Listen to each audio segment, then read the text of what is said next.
Budget Committee will come to order. I'm delighted to be back with my distinguished ranking member, Senator Grassley, who had a wonderful August in Iowa, and to be joined by Appropriations Chairman Murray and Finance Chair Wyden.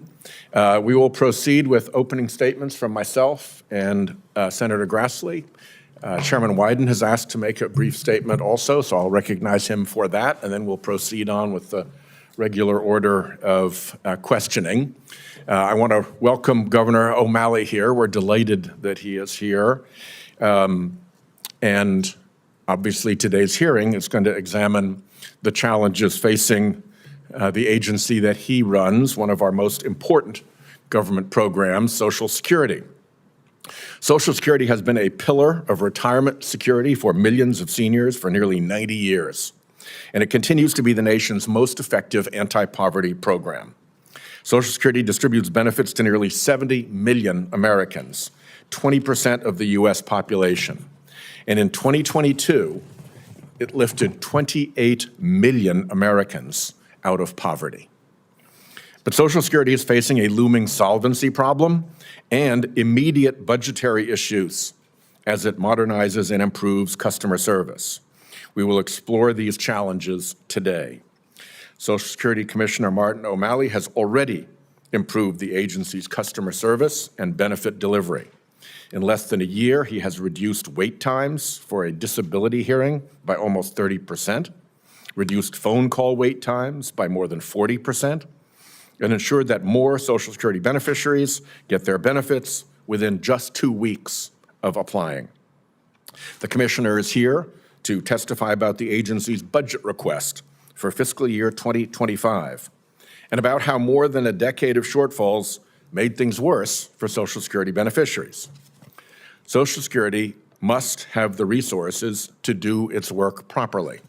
So I was pleased to see that fully funding the Social Security Administration is part of the Biden administration's request for the September continuing resolution. Our second panel will focus on protecting Social Security forever and strengthening retirement security for all Americans. Rhode Island's own Roger Boudreau is here, a tireless advocate for the state's retirees and pensioners. He will testify about the importance of Social Security in providing a strong foundation for American retirement.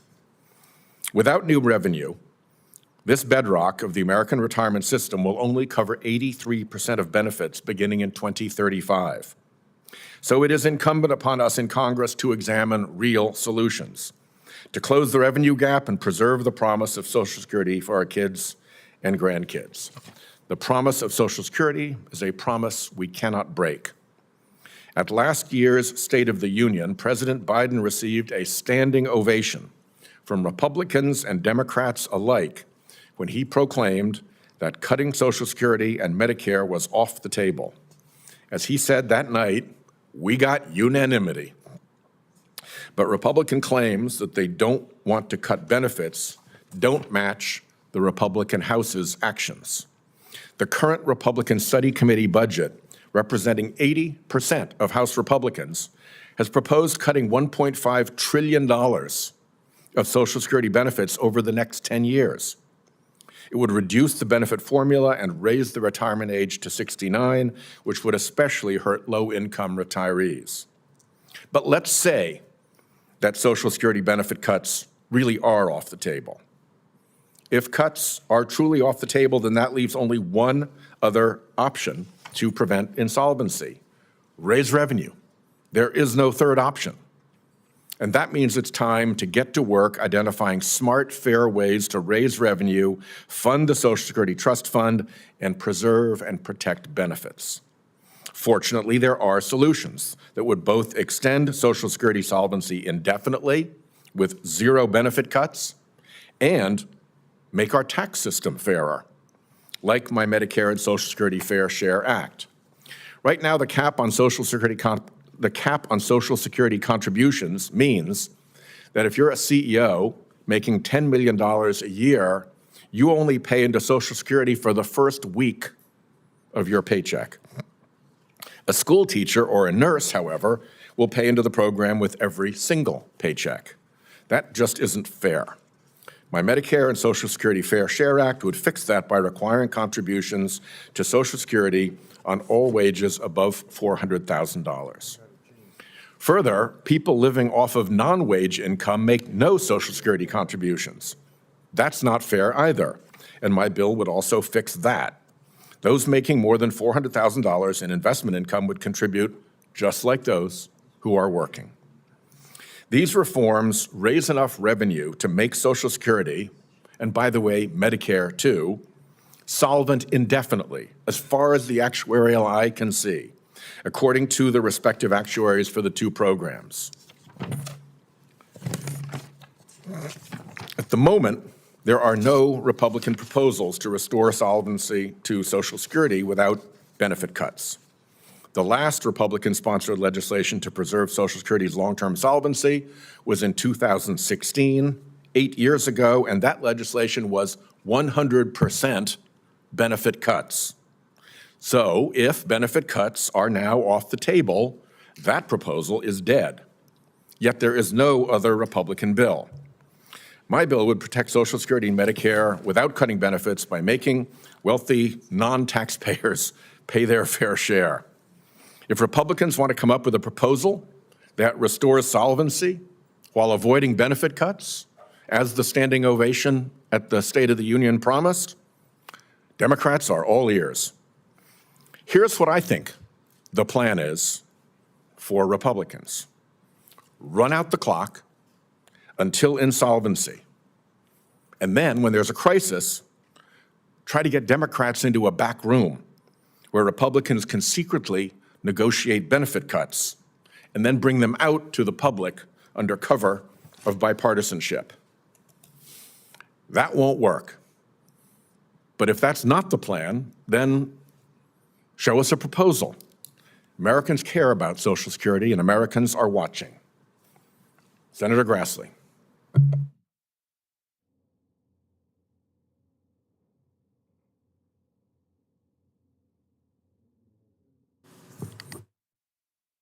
Mr. Chairman, before I continue my opening statement, I want to also acknowledge today being the 23rd anniversary of 9/11 attacks. Time can't erase the horrors of that day.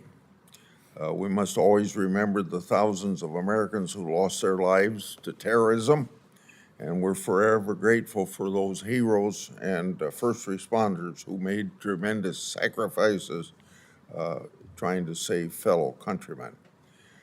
Now to today's subject. You won't find disagreement from my side of the aisle on the need to strengthen and preserve Social Security for generations to come. As I often say, Social Security is part of the social fabric of America. Unfortunately, Social Security is presently on a path of insolvency. CBO tells us that by 2033, Social Security Primary Trust Fund will only be able to pay 75% of scheduled benefits. Congress must work in a bipartisan fashion to save Social Security once and for all. This will require listening to multiple points of view, not just those with which we agree. Towards that end, I've invited Molly Dahl of the Nonpartisan Congressional Budget Office to give us the straight facts on Social Security finances. And I've also with us, at my request, is Shai Abacus of the Bipartisan Policy Center. He'll provide a sober view of the different choices and trade-offs inherent in any serious proposal to address Social Security's looming funding shortfall. My hope is for us to have a serious discussion, void of political fear-mongering that too often dominates this debate.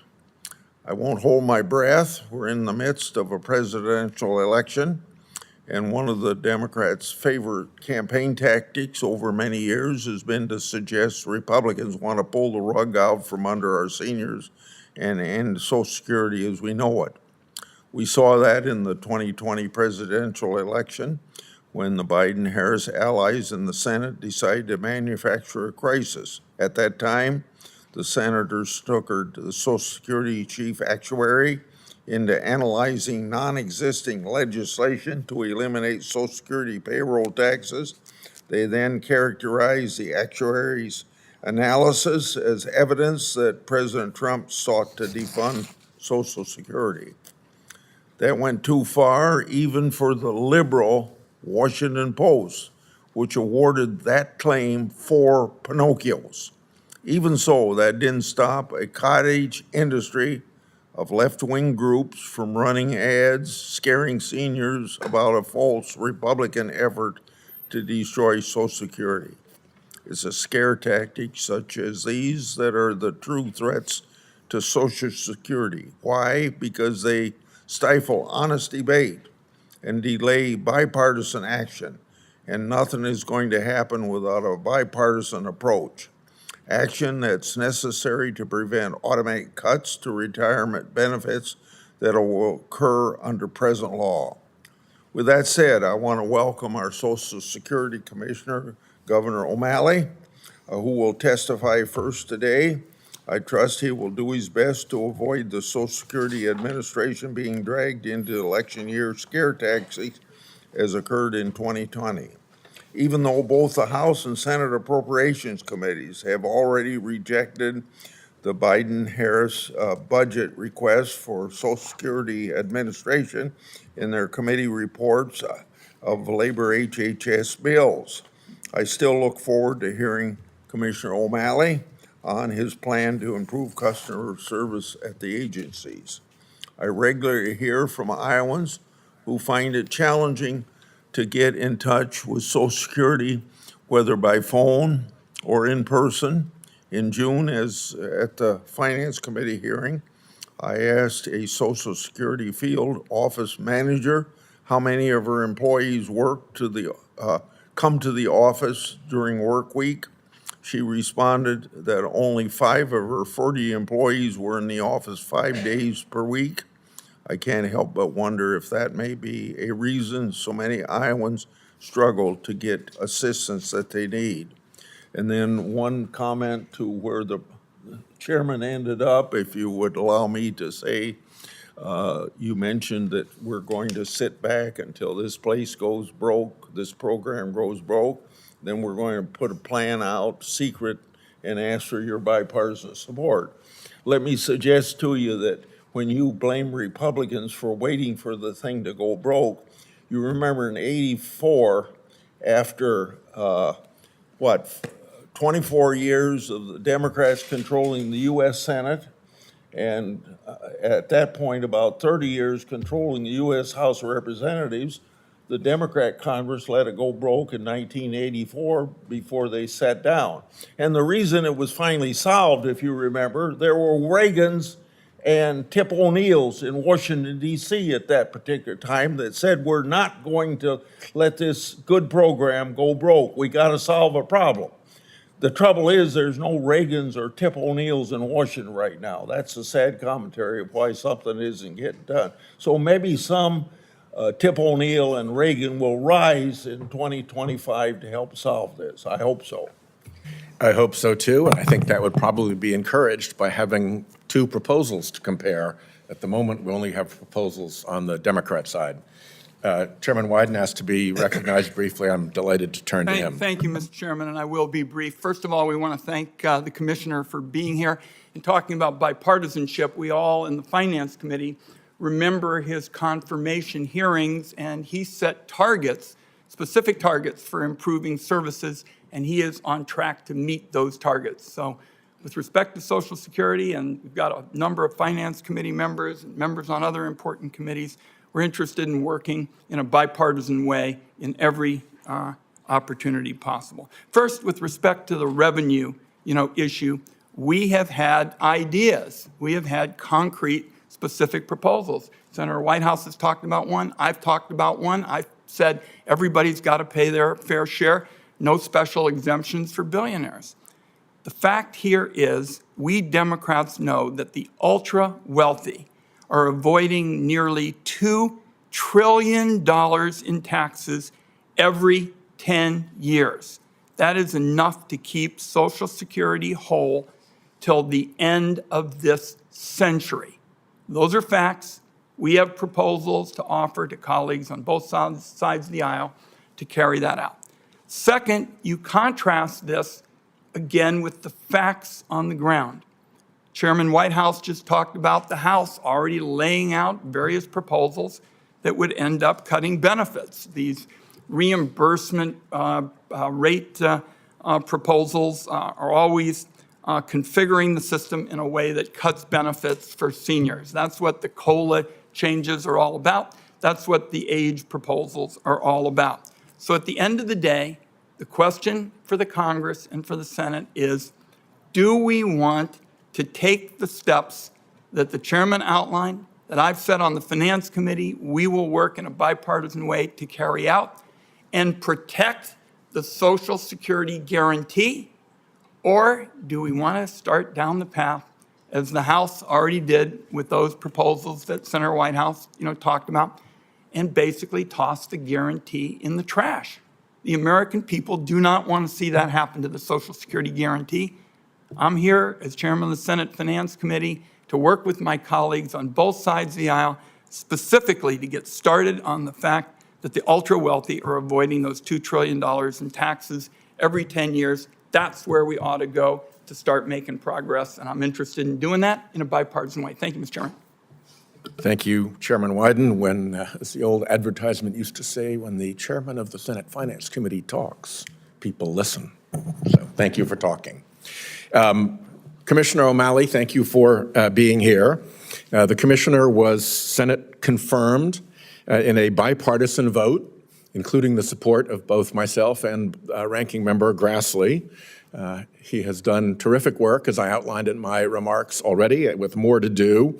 He previously served as governor of Maryland from 2007 to 2015, and before that as mayor of Baltimore. And we're delighted, Governor, that you are here.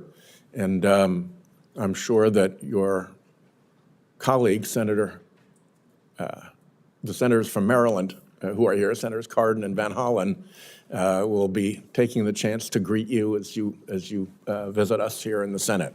They're big fans of yours, as you know. We're sorry to be losing Ben at the end of this term. Mr. Chairman, thank you. And thank you to all of the members of the committee.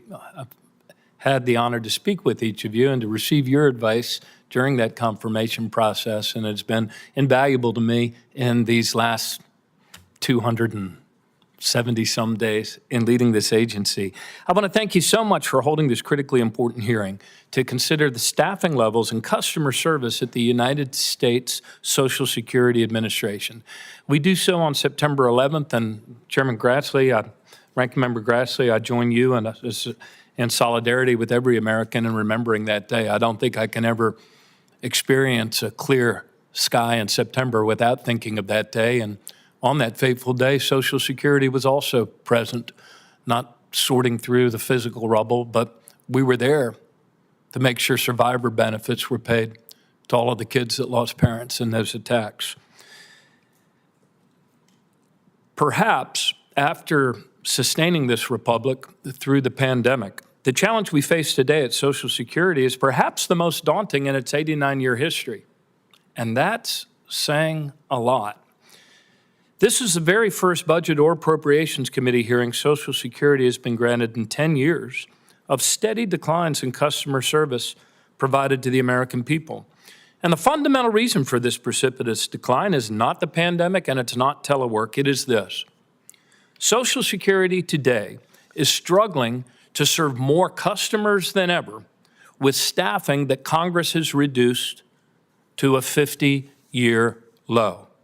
Allow me to repeat this hard but essential truth. Social Security today, not 10 years from now, but today, is struggling to serve more customers than ever with staffing levels reduced to 50-year lows. And I do not believe for a moment that this was the intention of Congress. But the cold result is customer service, for which Americans have already paid by working their whole lives, has now been reduced to crisis levels. What does that crisis level look like? You've heard the calls and you've heard the cries. hour-long waits, sometimes an hour and a half on the 800 number, financial hardships inflicted oftentimes on our elderly and most vulnerable citizens through no fault of their own because of overpayments and the injustice of underpayments that it takes us too long to catch up to. And in far too many states, almost a year-long wait now, a year-long wait just for the initial disability determination with a record backlog of 1.2 million cases. Members of the committee, this is what happens when an agency is forced to serve more and more and more people with fewer and fewer and fewer staff. And the American people deserve better. In fact, they've already paid for better. I know your offices have received their calls. We see their faces every day in 1,211 now understaffed field offices all across America. So you might be heartened to learn that in recent months, with your advice, consent, and support, notwithstanding the enormity of the challenge, we have taken bold steps to achieve real and measurable progress on some of our toughest problems. We have now reduced the wait times on the 800 number by 50%. We have eliminated the clawback cruelty by changing policies so that we no longer intercept 100% of a retiree's check in order to recoup the overpayment. We have cleared now, for the first time in recent memory, we have cleared more cases every week for 12 weeks in a row in the initial disability determinations than have been filed on the front end of that process. And we have reduced the ALJ, the appellate level hearing backlog, to a 30-year low. But make no mistake about it, these recent gains will be short-lived without your immediate attention and support. True story. In 2018, you allowed this agency to operate on 1.2% overhead compared to annual benefits paid out. If you were to compare that to a private insurance company, Allstate operates on 19% overhead. Liberty Mutual, Liberty Biberty, on 23% overhead. When Congress allowed Social Security to serve our customers and to serve them well, we operate on just 1.2% overhead compared to benefits paid. But over the last 10 years, that has been reduced to less than 1%. And that's why we are now at a 50-year low in staffing and crisis level in terms of customer service. So what can be done?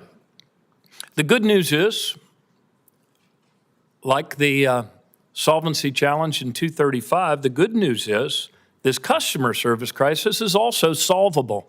This is a solvable problem. Allowing Social Security to provide the customer service for which people have already paid is not a new idea.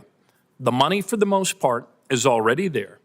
This is merely a return to normalcy, common sense, tradition, and a restoration of the customer service for which people have already paid. Now, the President's budget for Social Security would be a big step in the right direction. It would allow us to improve customer service and reduce those unacceptably long wait times and backlogs across a range of services. With your support, the $15.4 billion proposed by the President would allow us to greatly restore staffing at our field offices and at our teleservice centers, where, by the way, attrition has run at 22 and 24% for the last several years. It would allow us to greatly restore staffing of disability examiners in our 52 state disability offices, including District of Columbia and Puerto Rico. And finally, it would allow us to make some meaningful headway in modernizing the technology that it takes to speed up processing times for millions of claims while expanding online services options for our citizens. So in conclusion, I continue to be inspired every single day by the commitment, the grit, and the heart of the men and women of the Social Security Administration. They have soldiered on in the face of this daunting mismatch between staffing and customers, and I'm especially grateful to them for the hard-won progress of these recent months. But we need your urgent attention now. As the number of our customers continues to climb, there is no act of Congress that will change those demographics. But your action now to give us the support to allow us to use the dollars people have already paid is critically important. I thank you so much for holding this hearing. Look forward to answering your questions. Well, we're delighted that you're here, Commissioner, and I guess I'll ask 3 questions. And the first is, give us some examples of things that would improve if we were able to give you the funding levels that OMB has requested. Mr. Chairman, thank you. A few of the things that we would be able to improve, and it's, you know, about 8 million people call our 800 number every month. Not every year, every month. Another 8 million go into the 1,211 field offices. I think we still have 1,211. Every now and again, one of them implodes without warning, given the shortness of staff. But the 2 things that it would primarily allow us to do is to start to staff up in those critically important customer-facing places, namely the 800 number. My father-in-law, who is 93 years old, says to me in other contexts, but it applies in this one. He says, you know, Mart, when I call an 800 number, I just want to get a person. I just need to talk to a person. So being able to restore those teleservice numbers to keep pace with the rising volume. And secondly, the field offices.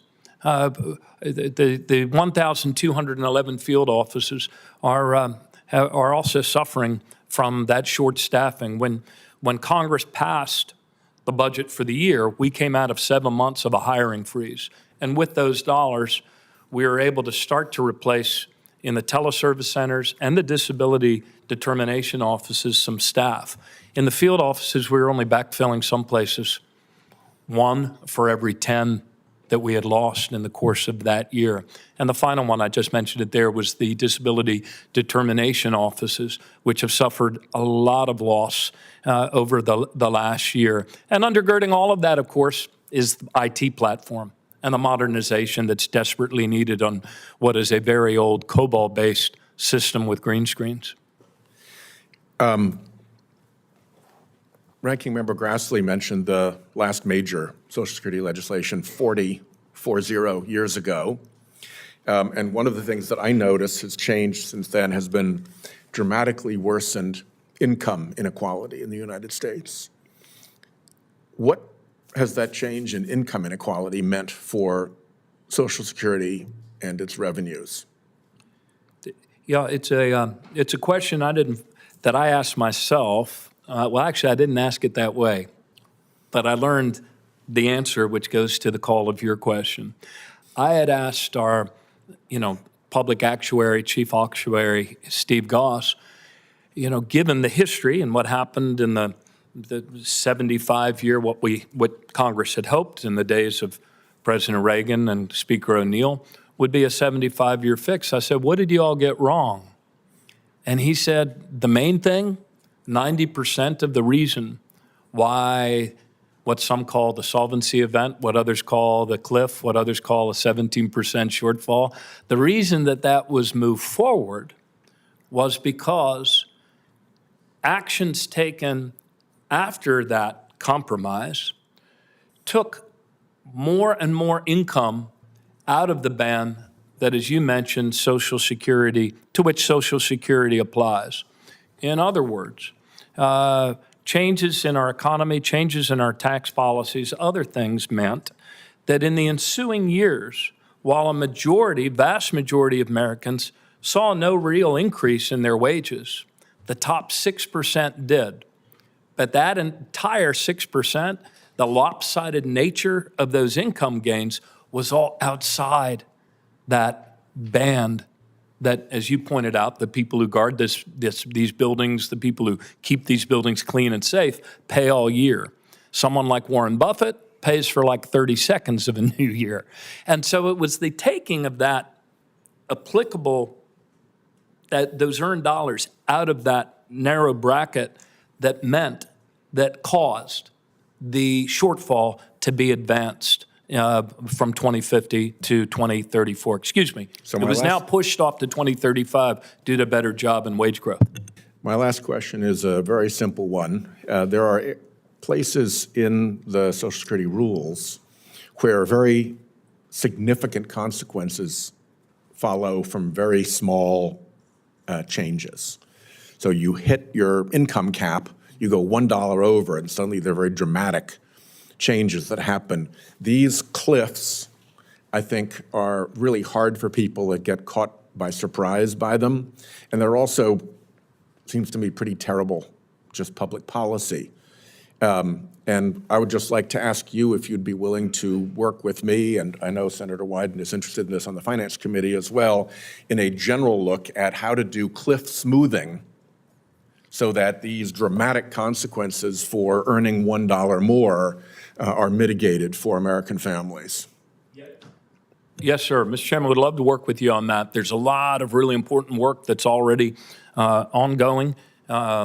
Advocates like Nader and Oscar and others talking about how we get people back to work and remove that fear that they're going to, in a split second, lose medical coverage for their family. National Federation for the Blind was talking to me recently about that, some of the cliffs in that program. There's been a bipartisan effort by Senators Cassidy and Brown to raise, the asset limit where Social Security or supplemental Social Security income program is concerned. So on many of these fronts. I look forward to working with you on the cliff Thank you. smoothing issue, and I turn to Ranking Member Grassley. Yeah. You co-signed the recent Social Security Trustees report recommending that lawmakers take, in your words, timely legislative action to protect Social Security for future generations. Of course, saving Social Security and preventing a 25-year cut in senior benefits will require presidential leadership. You're here to testify on the administration's budget request for your department. Have you encouraged the administration to include any legislative proposals in their budget to extend the solvency of the Social Security? Senator, I'm very mindful that the prerogative of policy and timing is that of your august body, Article 1, along with the President of the United States. I have expressed to the administration that, just as I promised you in our meetings and all of you on the confirmation hearing, that we have an actuary who is top-notch, has served under Democratic and Republican presidents alike, and I stand ready, willing, and able to provide any data, any information that would inform this debate and make sure that it is grounded in the truth. And the sooner we get to the truth, I think the better for the American people. Not only does the Biden-Harris budget fail to extend Social Security solvency, their budget projects that the policies it contains would reduce Social Security payroll tax revenues by $17 billion. As a result, their budget would worsen the program's finances. Which policies in the Biden-Harris budget are responsible for this reduction in Social Security revenues? Senator, I'm sorry, I was not following the call of your question. Can you come at me again with that? Yeah. Which policies in the Harris budget are responsible for this $17 billion reduction in Social Security payroll taxes that comes to support Social Security? Senator, I'm not aware of anything in their budget being responsible for that. However, I am aware that the dynamics in our, the demographics are always constantly changing. Ratios of workers to beneficiaries, birth rates, which has really taken a hit, and the, what had been, the strengthening of our country's finances by the arrival of immigrants has been greatly slowed in some cases. Since you aren't prepared to answer that or able to answer it today, I'd like to have an answer in writing. Yes, sir. If I find one, I will get back to you in writing whether I find anything in their budget or not on that. Well, let my staff help you find something in the budget. Yes, sir. Chris is very diligent. As I mentioned during my opening statement, I regularly hear from Iowans who struggle to get in contact with anyone from Social Security. Despite increased staffing needs, the administration of Social Security continues to allow for flexible telework from frontline employees such as field office workers.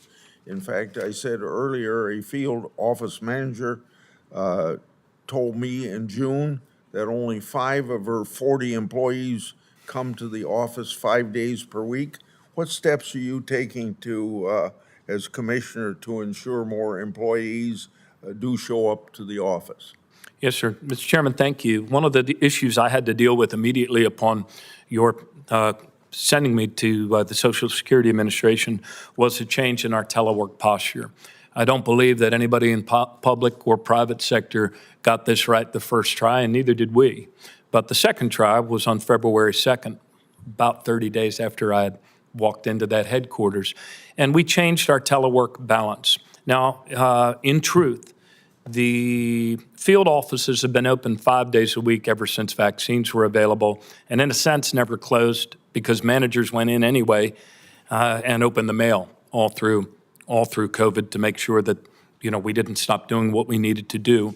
But our posture at the headquarters and in the regions, in the field offices, by the way, sir, it is they're open 5 days a week. 3 of those days are in person in the office because you have to be able to see people. And 2 of those are telework where things get processed. Interviews happen on the phone. Interviews happen by video. As I traveled around, I indeed, as you did, found some people that choose to come in all 5 days out of the week. With regard to the regional headquarters, and the headquarters in Baltimore and Washington, the office in Washington here, the change was to go to 3 days a week in person, 2 for telework.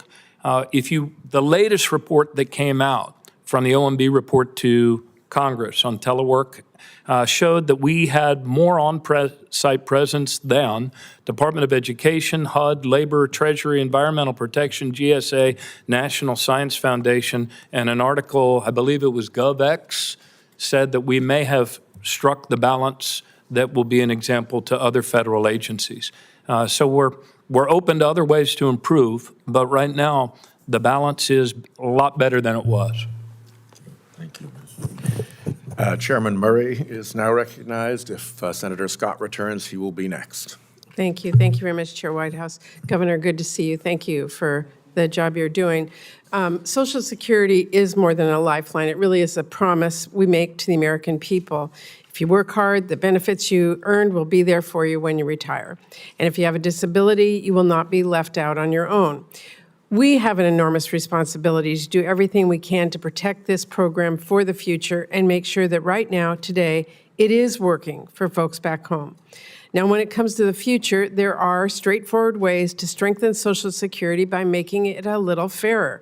Right now, someone making $1 billion a year pays the exact same amount into Social Security as someone who makes $170,000.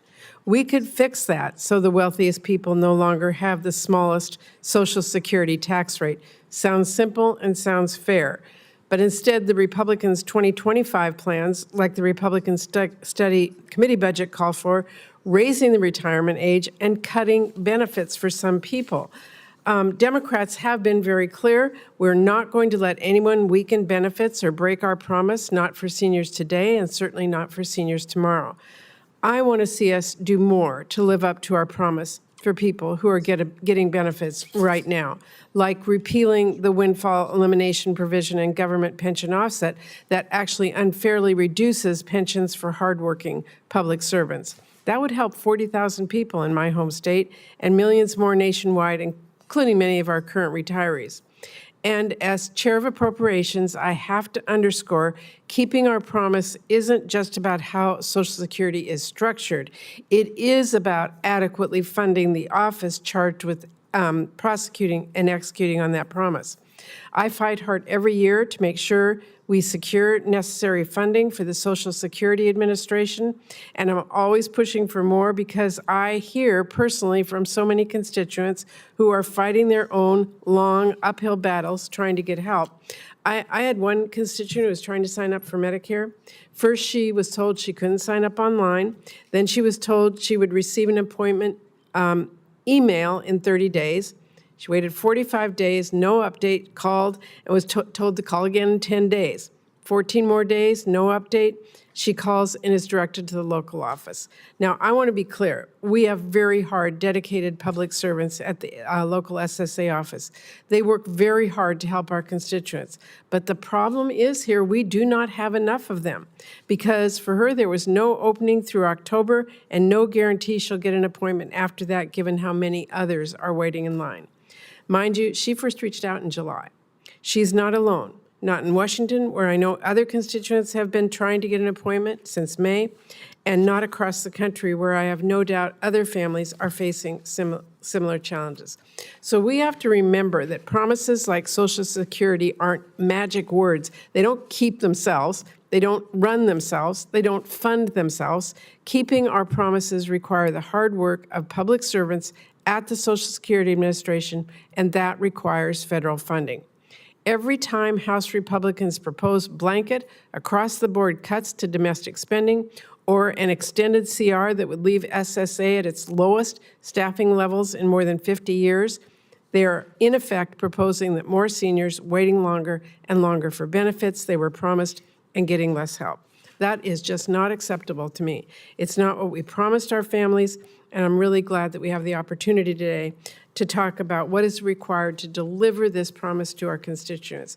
So, Commissioner O'Malley, you have to have the resources to provide the staffing to be able to help our constituents and to hire and train the personnel and all of the work that they do, which is why the Senate Appropriations Committee recently advanced a bill to increase SSA funding by $509 million over 24 levels. I wish we could have provided more, but the FRA spending limits not only constrain and threaten our defense and national security, but they also threaten us to be able to adequately administer Social Security and Medicare. So I'm glad you're here because I want to ask you, how would that increase included in the Senate Labor HS bill for FY25 help you improve your personnel and customer service? Senator, thank you. Thank you for the question, and thank you for your past help a couple years back that allowed us to keep our nose above water coming out of the pandemic. The Senate mark is certainly far preferable to what the House proposed to do to us. The swing there is almost $1 billion swing between what the House proposed, which would entail 20 furlough days, net losses of 3,400 staff, and that's just in the SSA staffing. The DSSs would be cut by 1,500. The IT funding would be barely lights on. By contrast, the Senate mark would be better. It would allow us not only to keep the lights on in IT funding, but an additional $50 million to do some needed modernization on customer-facing aspect. It would still have 1,000 net losses, but in overall staff at SSA, but not as bad as the 3,400. What I would say would be, I don't want to call it catastrophic, it would be devastating if the House mark were to go through. On the DDS staffing, instead of losing 1,500 initial disability examiners, as the House proposes, we would only lose 500. And, the overtime would be level, as you know from understanding our budget. We use overtime to put down spikes and other things in the backlogs. So that's kind of that's the summation, that's the compare and contrast. The Senate mark is much better. The only option before you that actually guarantees that we will restore customer service is really the president's budget or the anomaly in the CR. So but the Senate mark is much better, and I thank you for that. Yeah, so for my colleagues, it is critical that we look at what the Finance Committee is doing, which Chair Wyden and Chair Whitehouse talked about, but we also have to make sure we have people to process these claims. And that is through the appropriations process, and these dramatic across-the-board cuts, CRs for 6 months, are not going to be able to make sure that we provide our constituents with the promise we have given them. And may I also thank you for the bipartisan nature of that, because it meant a lot to our workers to see such a strong bipartisan rebuke to further cuts of customer service as were proposed in the House. Absolutely. Thank you. Senator Scott, followed by Chairman Wyden. Senator Scott. Thank you, Chairman. Thank you, Commissioner O'Malley, for being here. When we spoke back, when you came right before the Aging Committee, we talked about how unsustainable Social Security is. And it's not something you can fix. It's something that Congress has to fix with the support of the White House. I stress the disturbing fact that the Biden-Harris administration has not taken a single action to actually improve the solvency of Social Security. President Biden and Vice President Harris have pretended throughout their administration that somehow massive tax hikes can solve the problems with Social Security's insolvency. But as we all know, that's a lie. Biden-Harris proposed budget admits that we won't work. I mean, it's not going to work, and that's under their plan. The federal government will continue to run trillion-dollar deficits. According to the Biden-Harris budget proposal, even if they get all the tax hikes they want, our federal debt's going to continue to grow by $6.4 trillion in the next 4 years. And we already have over $35 trillion worth of debt, and we're going to hit $36 trillion by the end of this year. To add insult to injury, the Biden-Harris administration's plan to fix our economy is to borrow more money, spend more money, and tax more while we give illegals more free stuff. So I think it sums up in one phrase. Illegals get more free stuff and citizens pay more. I think we all know that Social Security's got to get fixed. It's at risk because the billions that we're spending on, some of it's because the billions we're spending for housing and safeguarding illegals. I think we all know it's unsustainable. So I wish the administration was doing something about this. Unfortunately, there's nothing that this administration is doing. Of course, it's not something that, in sitting in your job, you can make happen like that. I'm also very concerned with the levels of customer service that Floridians are receiving from the agency, and I think we talked about that. You announced a new telework policy for some SSA employees, but not others. It didn't change telework policies for frontline workers, such as field office employees, who have 2 days of optional telework per week. So in my state, and I don't know if it's true around the country, but in my state, a lot of people are complaining, and I think we talked about that. So there's serious customer service issues at the agency, which I think you admitted you're going to work really hard on when you got started.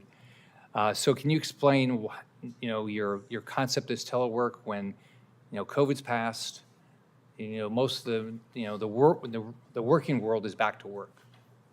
Sure, thank you.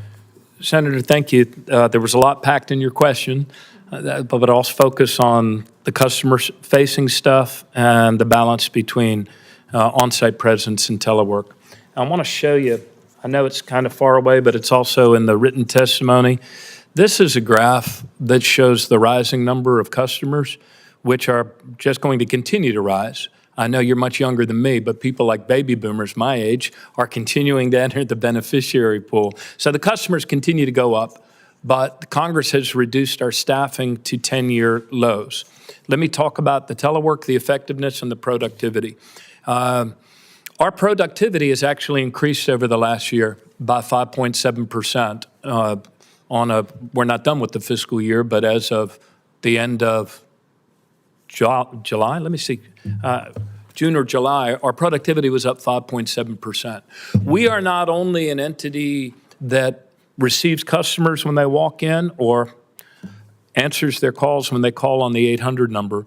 The same people in those field offices are also the ones that process the insurance claims that need time away from the windows and away from the conversations to actually make real and effectuate the things for which people are applying, whether it's a waiver on the overpayments that you and I talked about, that grave injustice, which we've done a lot of good to stop, or whether it's applying for their retirement or their Medicare. Time is required to process and put those things through. So yes, in the field offices, which has been open since the close of COVID, we do have a posture of 3 days on site, 2 telework. Senator Grassley saw in one of his offices that 5 of the people in that office said they come in 5 days a week. And I've noticed in visiting field offices in Florida and South Florida, I ran into people like that as well. So, but what they do when they're doing teleservice are things we can measure and things we can see, because it is the production. Similarly, with the teleservice people on the 1-800 number, almost all modern teleservice centers operate on voice over internet with an amazing amount of management intelligence coming in real-time feedback. Work in your offices are good people, by the way. What's that? The people who work in your offices are good people. Well, thank you for saying that. Because what I hear generally, once I caught this nomination, as I run into my own neighbors and friends, they say, you know, I found that once I got to a person, it was actually pretty good. But I had a heck of a time getting to somebody. And that, again, is a reflection of 50 years lows in staffing and all-time high in customers. And in the regional headquarters of the regions and national headquarters, we did make a big change in the on-site work, and we're now pretty much in the mid-range of federal agencies and ahead of about 10 of them. So I know I'm out of time. Will you just call when you get a chance to explain the overpayment stuff again, how you're doing? Sure, yes, sir. We did some action very, I know we're out of time. I don't know if you want to do that now, or you can just give me a call. but it's such a good story. And I want my colleague to know I'll work with him on it, because that was going to be my question. Okay. Does that mean I get to answer the question? Senator It's Scott, Chairman would- Wyden's time now. I hope Yes, it's sir. a good story. Yeah, it's a great story. So this is what we Because did. it's impacted all of our states, right? Yeah, and we were on 60 Minutes. Anderson Cooper backed up and ran over us 2 more times in reruns. So here's what we did on overpayments. We had a policy in Title 16 SSI that if someone didn't call us when we notified them of an overpayment, we would intercept 10% of every check moving forward until we recouped it. The default setting in Title II, namely the retirees, was 100% of the check. So in my first day on the job, I asked our outgoing head of the law department, where is it written that we have to intercept 100% of the check? He said very quickly, it's in statute. And I said, it's in statute? You said that very quickly. Are you sure? Can you show it to me? And he couldn't find it that day, but the next morning he came back and I asked him, he said, well, it turns out it's not in statute. To which I said, is it in the Constitution or is it one of the 10 Commandments? He said, no, it's not in those either. It is actually sub-regulatory. I said, so that means we can change it. And so we have. And now we have gotten to a point where this is a smaller graph, but because of that policy change, you have seen us pretty much reduce to almost zero the numbers of people that ever have 100% of their benefits intercepted. Now, we still execute on your intent to have us recoup overpayments, but no longer with the sort of cruelty that would put elderly people under a bridge for not being able to get back to us. Have you gotten ahead of it to I think understand why they're at this even point, doing I think I need Yes, to sir. let And Chairman I'll Wyden follow have up his with you on time. those things. Yes, sir. We've done a lot of unpacking of that. Thanks, Senator Scott. Chairman Wyden. Thank you, Chairman Whitehouse. And let me just say to my colleague and others, the number one issue in the confirmation hearings for the commissioner was this overpayment question. Number one. I think Senator Johnson, Senator Grassley, all the members here understand that. You know, back in the day when I was director of the Gray Panthers, the problem was modest but growing. Now it has mushroomed out of sight.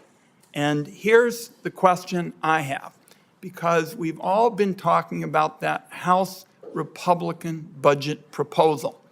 And as my staff has examined it with the kind of across-the-board cuts, it would make it harder to do the bipartisan work on overpayments that we talked about in the Finance Committee. Because here's what is going to happen. I say to my colleague, Senator Scott, just real quickly, what will happen in Florida, Oregon, anywhere else, people who bump up against this bureaucratic water torture of overpayments want to get on the phone, they want to talk to the agency and the like. the House Republican proposal goes through, it's my understanding across the board, it could make it harder for you to continue to keep that bipartisan promise you made to Senator Johnson, Senator Grassley, White House, all of us in the Finance Committee. Is that correct? I mean, it would make it harder for us to do this priority that was the number one concern in your confirmation hearing. Mr. Chairman, do we call you Mr. Chairman here? I guess we Call call me you Ron. Chairman. Everything that you said is absolutely true. What we noticed, and Senator Scott asked me about the causes of the overpayments, part of it was a bit of a backlog from the pandemic. Nobody wanted to tell people they had, and other nations that have similar programs to ours also experienced that. But the other part of it was the short staffing meant that not only was it harder for people to get through to us to work out a repayment, it took us longer to catch up with it. Therefore, the overpayment amount, as months ticked by before we caught up with it, went up and up and up. So our inability to catch up to the inadvertent mistakes, it's not as if we were making, and we did look at this in excruciating detail, it wasn't as if we were making more mistakes, but because it took us longer to catch up to them, it was a bigger burden for the beneficiaries to suddenly have to repay. So the House cutting us by $500 million would undo much of that progress that we have made to put on the flags and alerts, because you still need people to work out the repayments. Very good. I want to wrap up my remarks as chairman of the Finance Committee to repeat what I said earlier, and it touches on what Chairman Whitehouse was talking about. We want to work in a bipartisan way on both of the big issues of our time. The commissioner is talking about the major problem today, which is these overpayments. We want to derail this ill-advised House proposal to not make things worse. But on the question of revenue, I want my colleagues to pick up on what the chairman and I have both been saying, is that we know that ultra-wealthy Americans are avoiding nearly $2 trillion in taxes every 10 years. And this would help us make it to the end of this century. And we can work on this in a bipartisan way. We can deal with both of these issues in a bipartisan way. I just want to make it clear that my door is open. We've got finance Republicans here, but members of both sides of the aisle who aren't on the Finance Committee are invited to work with us on both of these kinds of issues, because what Chairman Whitehouse has been able to do today is allow us to cover what is important within the budget frame, but we've got the good fortune of the fact we got Finance Committee folks who are here to talk about the future, which involves this question of revenue, and we'll hear guests from the second panel doing that. So this is an opportunity today to make real bipartisan progress in both of these areas, service and revenue for the future. I want to secure that kind of work around here. Thank you, Mr. Chairman. Much appreciated. As most viewers will understand, the Budget Committee has very specific responsibilities related to the actual budget process here in the Senate under the Budget Control Act. And we can put the spotlight on a lot of issues that will help with future budgets. But the actual legislative authority in this area is over at the Finance Committee under Chairman Wyden. So his offer to all of us to get working on this is truly significant, and I'm grateful to him for making it. Next is Senator Johnson, followed by Senator Kaine. Thank you, Mr. Chairman. Yeah, I'd like to take my opportunity to just kind of go back and take a look at the historical conception of Social Security. It was never intended as a welfare program, correct? I mean, this was, people weren't planning for retirement, so this was a paternalistic move on the part of the government to say, we're going to force you to save. We're going to apparently create this trust fund, not invest in real assets, just to, we spent that money, it's gone, we invested in U.S. government bonds, which are relatively low rate of return instruments, and by the way, have no value to a federal government agency. We've got to, when the trustees turn that over, we just have to float another bond, correct? But anyway, when we first by the way, isn't that the basic concept of Social Security? You're going to pay in, we're going to save this money for you, and then you're going to pay it out in retirement. Isn't that the basic concept? And again, That concept is true. The notion that it was paternalistic, I think Francis Perkins would disagree with. Set that aside. But again, It's supposed to be, yes, sir, a You pay it pay-go. in, you earn money, investment, and then you get the money out, right? Back then. kind of, yes, a it was pay-as-you-go program. It was a pay-as-you-go system. Yes, sir. Back then, it's kind of hard to get the exact number of workers versus beneficiaries. I've heard as high as 150 to 1, 30, whatever. It was a high roughly number of workers. 2.8 to 1 right now. Right now. But it started out as 30, 40, a lot of workers for the every beneficiary with a life expectancy of 61.3, correct? Yeah, yes, sir. And the retirement age, that was set as something like 62. Yes, sir. So you've got a lot of workers paying into beneficiaries with a life expectancy not even ever hitting that retirement age. So that's a pay-as-you-go system that's going to work. Okay, you just got a lot of people paying in, very few people coming, getting the benefits. Now, of course, that's flipped. We have far fewer workers, 2.8 to 1, and the life expectancy is now 77.5. So it's increased 16 years. Except for Native Americans, for whom it's still 42 Okay, years. but again, so. And for people that work so hard it's outdoors, increased it's still young. 16 years, and how much have we adjusted the retirement age over that time period? A couple of years, right? From 62 to 70. So again, we haven't kept up with reality, and now the solution here is to really kind of break with the original concept of this being you pay into the system and you get what you pull out. And I'd like to end this in the record without objection from, I guess, our people serving as chairman right now. This is an actuarial, this is getting a donut. This is an actuarial note by the Social Security system. Money's worth ratios under the OASD program. But this is interesting because it shows that if you're a low-income worker, you get more than you ever put in. Correct. Okay? But if you're a higher income worker, you're going to get a lot less. So we've. Correct. Correct, right? It's, yes, it's and again, intended to keep people out of poverty. I mean, it's a big, long table, and it's, very complex. But one example would be a single person that has been paying in the maximum rate all his life will get about 70% of what he put in. Is that roughly accurate? But I don't have mean, the it goes- benefit of the table that it literally I goes trust as low that you're as- reading off it. It literally goes as low as 54% for, 54 cents on every dollar invested. So the reason For the very highest earner. the reason I bring that out is, the chairman's solution to this is tax the wealthy. Well, again, anybody who's just hit like $100,000, I mean, what is the maximum amount of earnings right now subject to the tax? 168,800, I do So believe. if you've been paying all that in, you're only going to get 54 to 70% of the benefits. And now the chairman, what he wants to do is increase people's taxes to basically about 57% when the Tax Cut and Jobs Act expires. That would be the top marginal rates under the chairman's proposal, 57%. That's federal tax. Tack on top of that state, and I think I'll ask the next panel, I mean, isn't that a disincentive to work? Is that going to work? So again, my point is just laying out the historical perspective. The concept was you pay in, we invest. They didn't invest.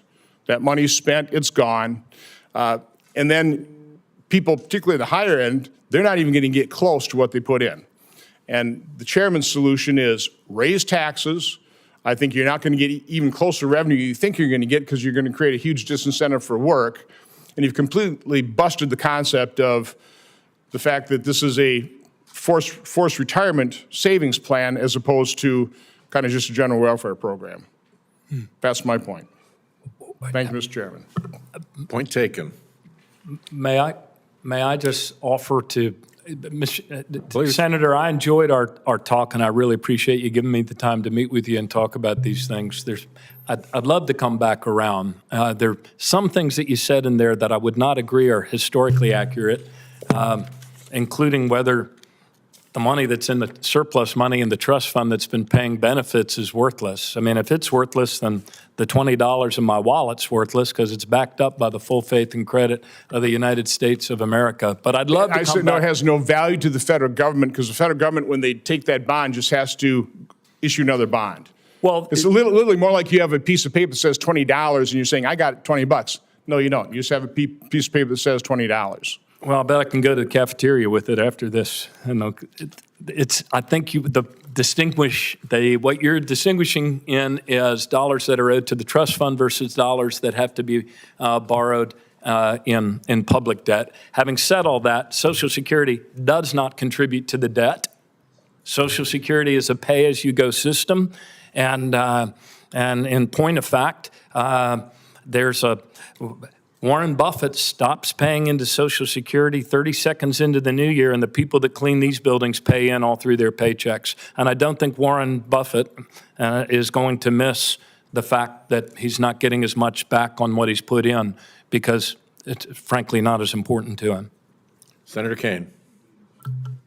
Governor, good to see you again. You and I had the wonderful opportunity to serve as mayors of two great cities at the same time and governors of two great states at the same time. And I really cherish the earlier chapters in our working relationship. You're so well suited for this position. I'm going to probably ask you questions about something nobody else will talk to you about. I want to talk to you a little bit about Social Security disability. And I know that that's not the main reason for the hearing, but I'm not sure I'm going to see Well, it's you a at big part of what we do. Right, and I'm not sure I'm going to see you at another hearing.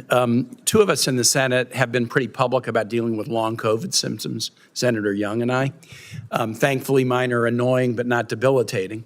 But because Senator Young and I talk about our experiences, our office has become kind of a repository for others who are seeking help. They like the fact that they have senators who acknowledge that they're dealing with a real condition.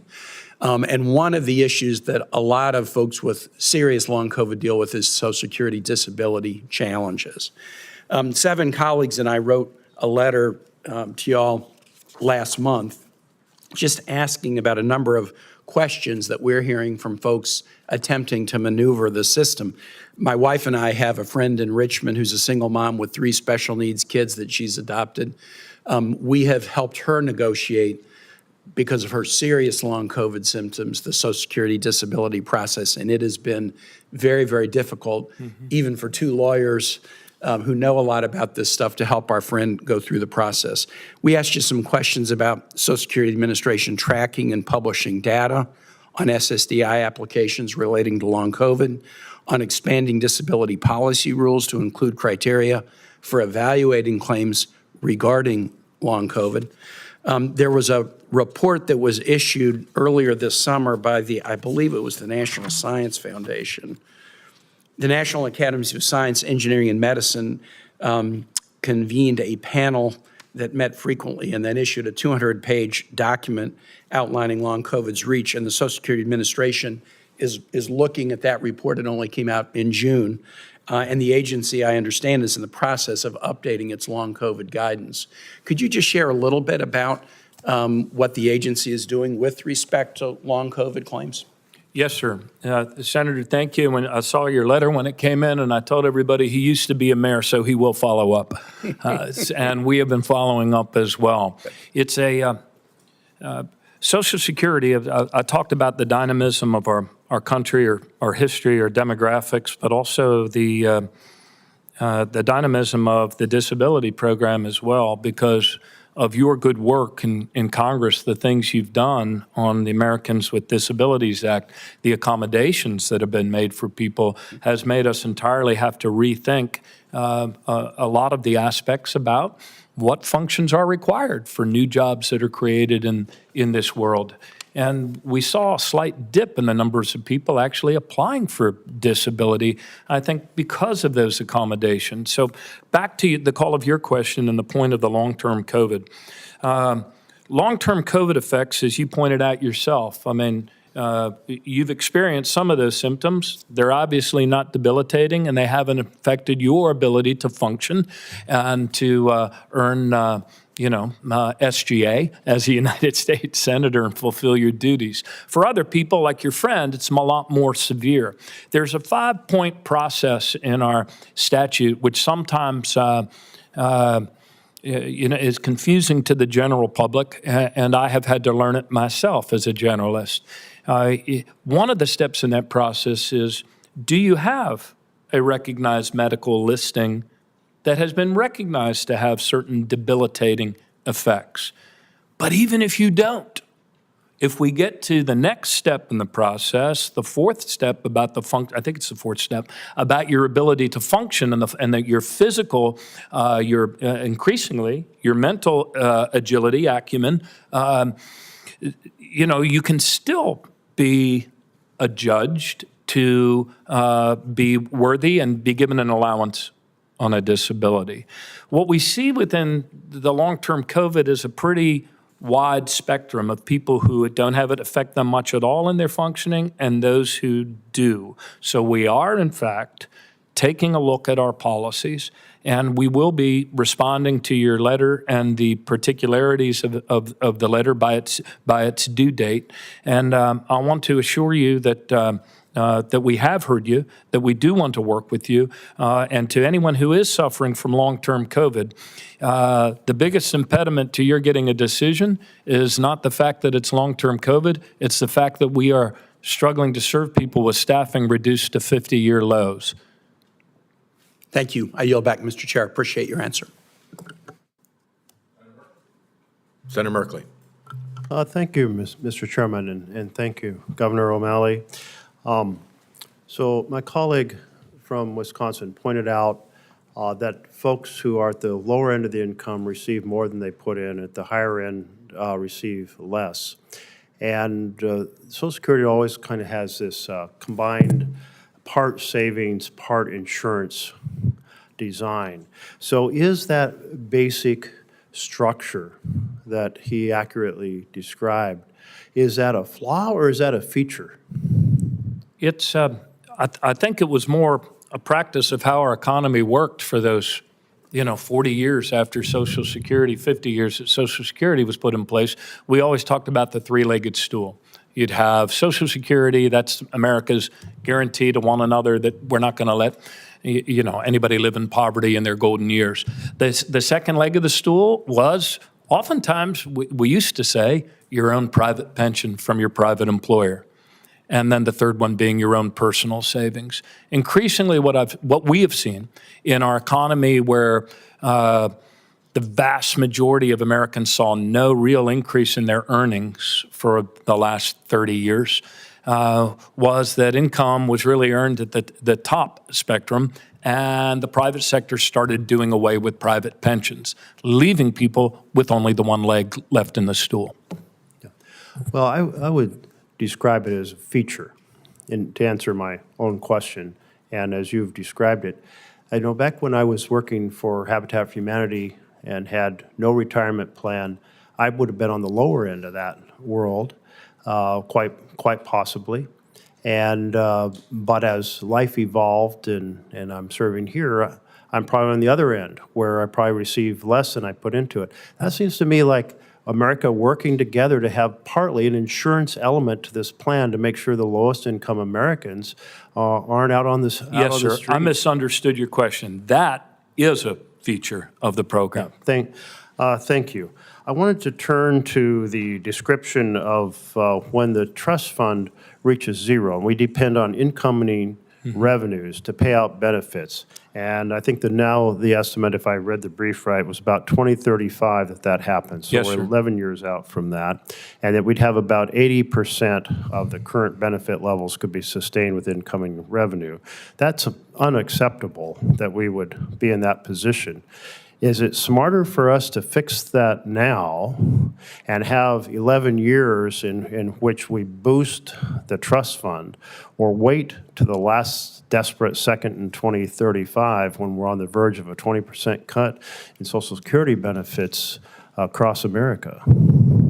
The answer to that is better sooner than later. If in your own family or your own family-owned business you were told in 11 years you're going to face a 17% shortfall in revenues, you'd want to start acting now in order to head that off before you come up to it. Makes a lot of sense to me. And I encourage all of us to actually act now rather than waiting. Now, we hear sometimes a fair amount of whining from rich Americans saying, hey, we get out less in Social Security than we put into it. And yet we have these other programs including IRAs, where affluent people put into a tax shelter enormous sums. And we have, for example, the CEO of Walmart, he has in his Roth IRA or some version of IRA, $170 million. We got Peter Thiel with $5 billion in his IRA, $5 billion.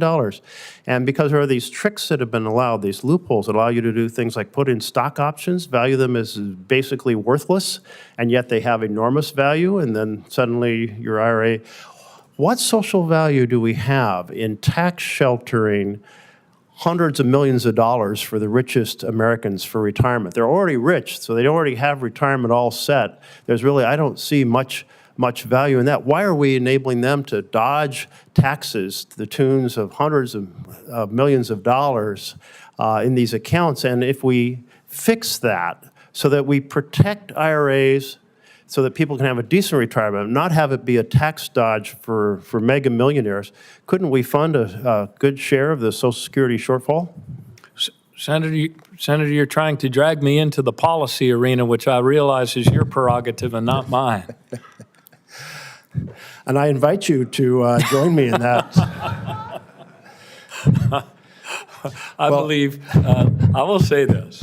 I think Social Security is the greatest act of compassion and caring for one another that any freedom-loving people have ever put into place for one another. Well, and half of our seniors living alone live only on Social Security right now.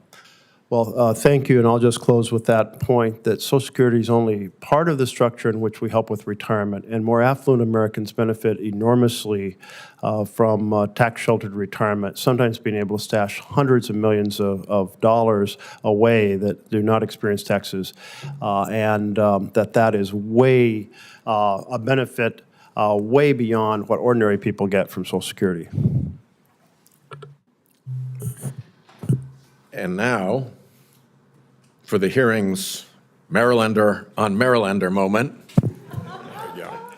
Senator Van Hollen.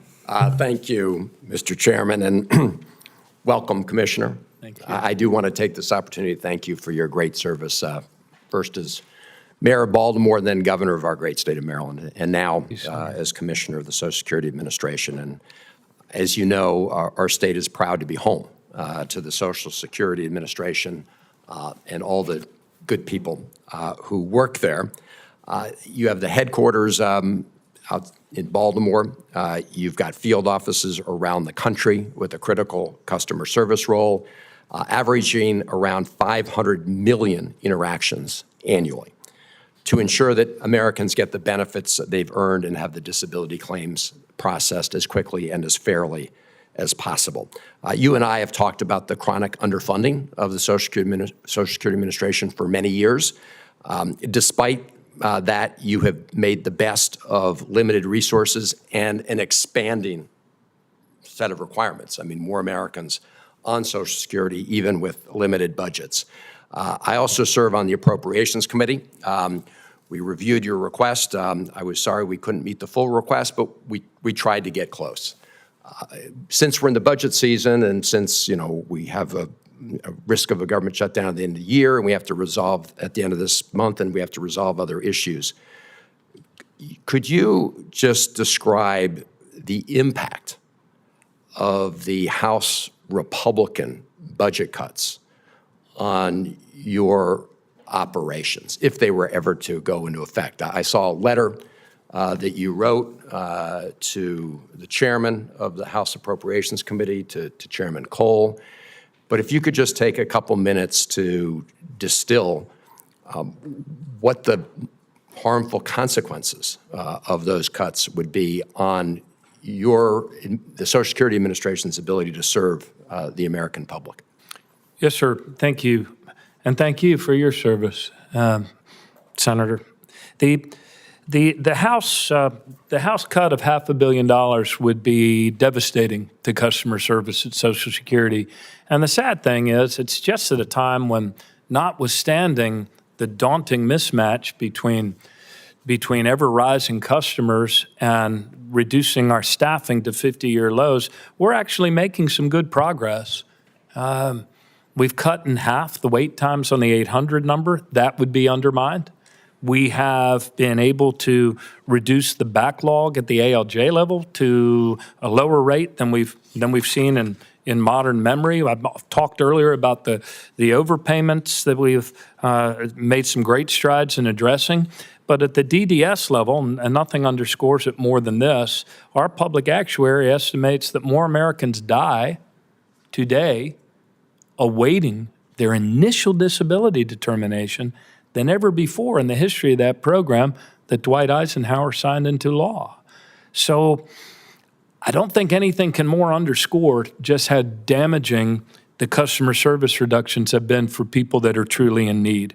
If the House cut of $500 million to Social Security's customer service were to go through, it would mean 20 furlough days throughout the agency.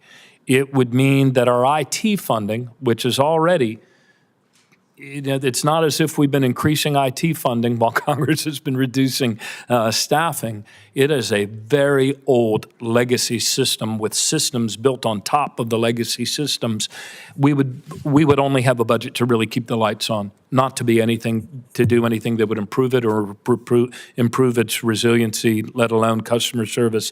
It would mean a further reduction of 3,400 staff from what we already see is the mismatch between rising customers and declining staff at the Social Security level. It would be 1,500 fewer of those initial DDS examiners, the ones that people are waiting so long to make their initial determination. In our own state of Maryland, the wait time for an initial disability determination is 361 days. And if you appeal, if you're denied, you have to go back to the same office and wait another 361 days. So the House mark would be devastating to us. I hesitate to use the word catastrophic because I've seen this agency somehow continue to keep its nose above water, but it would definitely be a huge hurt to people throughout the country for the customer service they've already paid for. Well, thank you for sort of painting that picture. I am pleased to say that in the Senate Appropriations Committee, we worked on a bipartisan basis to put forward the budget that we did, which again doesn't fully meet the mark, but is certainly a lot better than what would happen if the House And budget. people, the SSA employees, Social Security employees, Senator, saw that bipartisan action you took, and the bipartisan rebuke to cutting Social Security's customer service, I think, was heard throughout the country and was a great encouragement to our workers. So I thank you on their behalf for what you did in both parties in the Senate. Thank you. We had not only Senator Van Hollen, but Senator Merkley and Chairman Murray, very significant folks on the Appropriations Committee here in the Senate. I'm particularly grateful to them for their work. With that, Commissioner O'Malley, thank you for being here. Thank you, Mr. You are Chairman. excused. I will ask the team to allow you to clear your materials and then call up our next panel of witnesses. And while that task at the table is being performed, I will make my introductions of the next four witnesses on the second panel.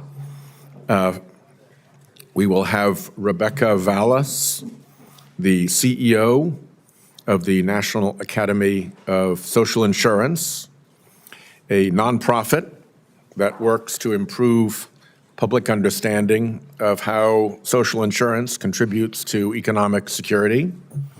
Previously, she was the managing director of the Poverty to Prosperity program at the Center for American Progress and served as a senior fellow at the Century Foundation. And we're delighted that she is here as a witness.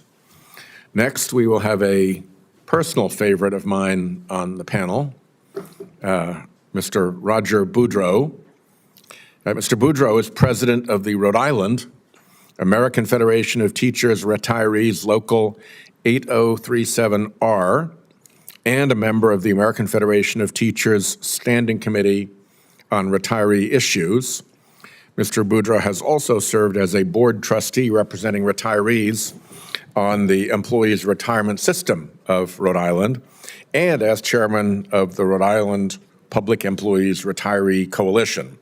All of this after serving for 28 years as a public school teacher in Lincoln, Rhode Island. Roger, welcome. Delighted that you are here.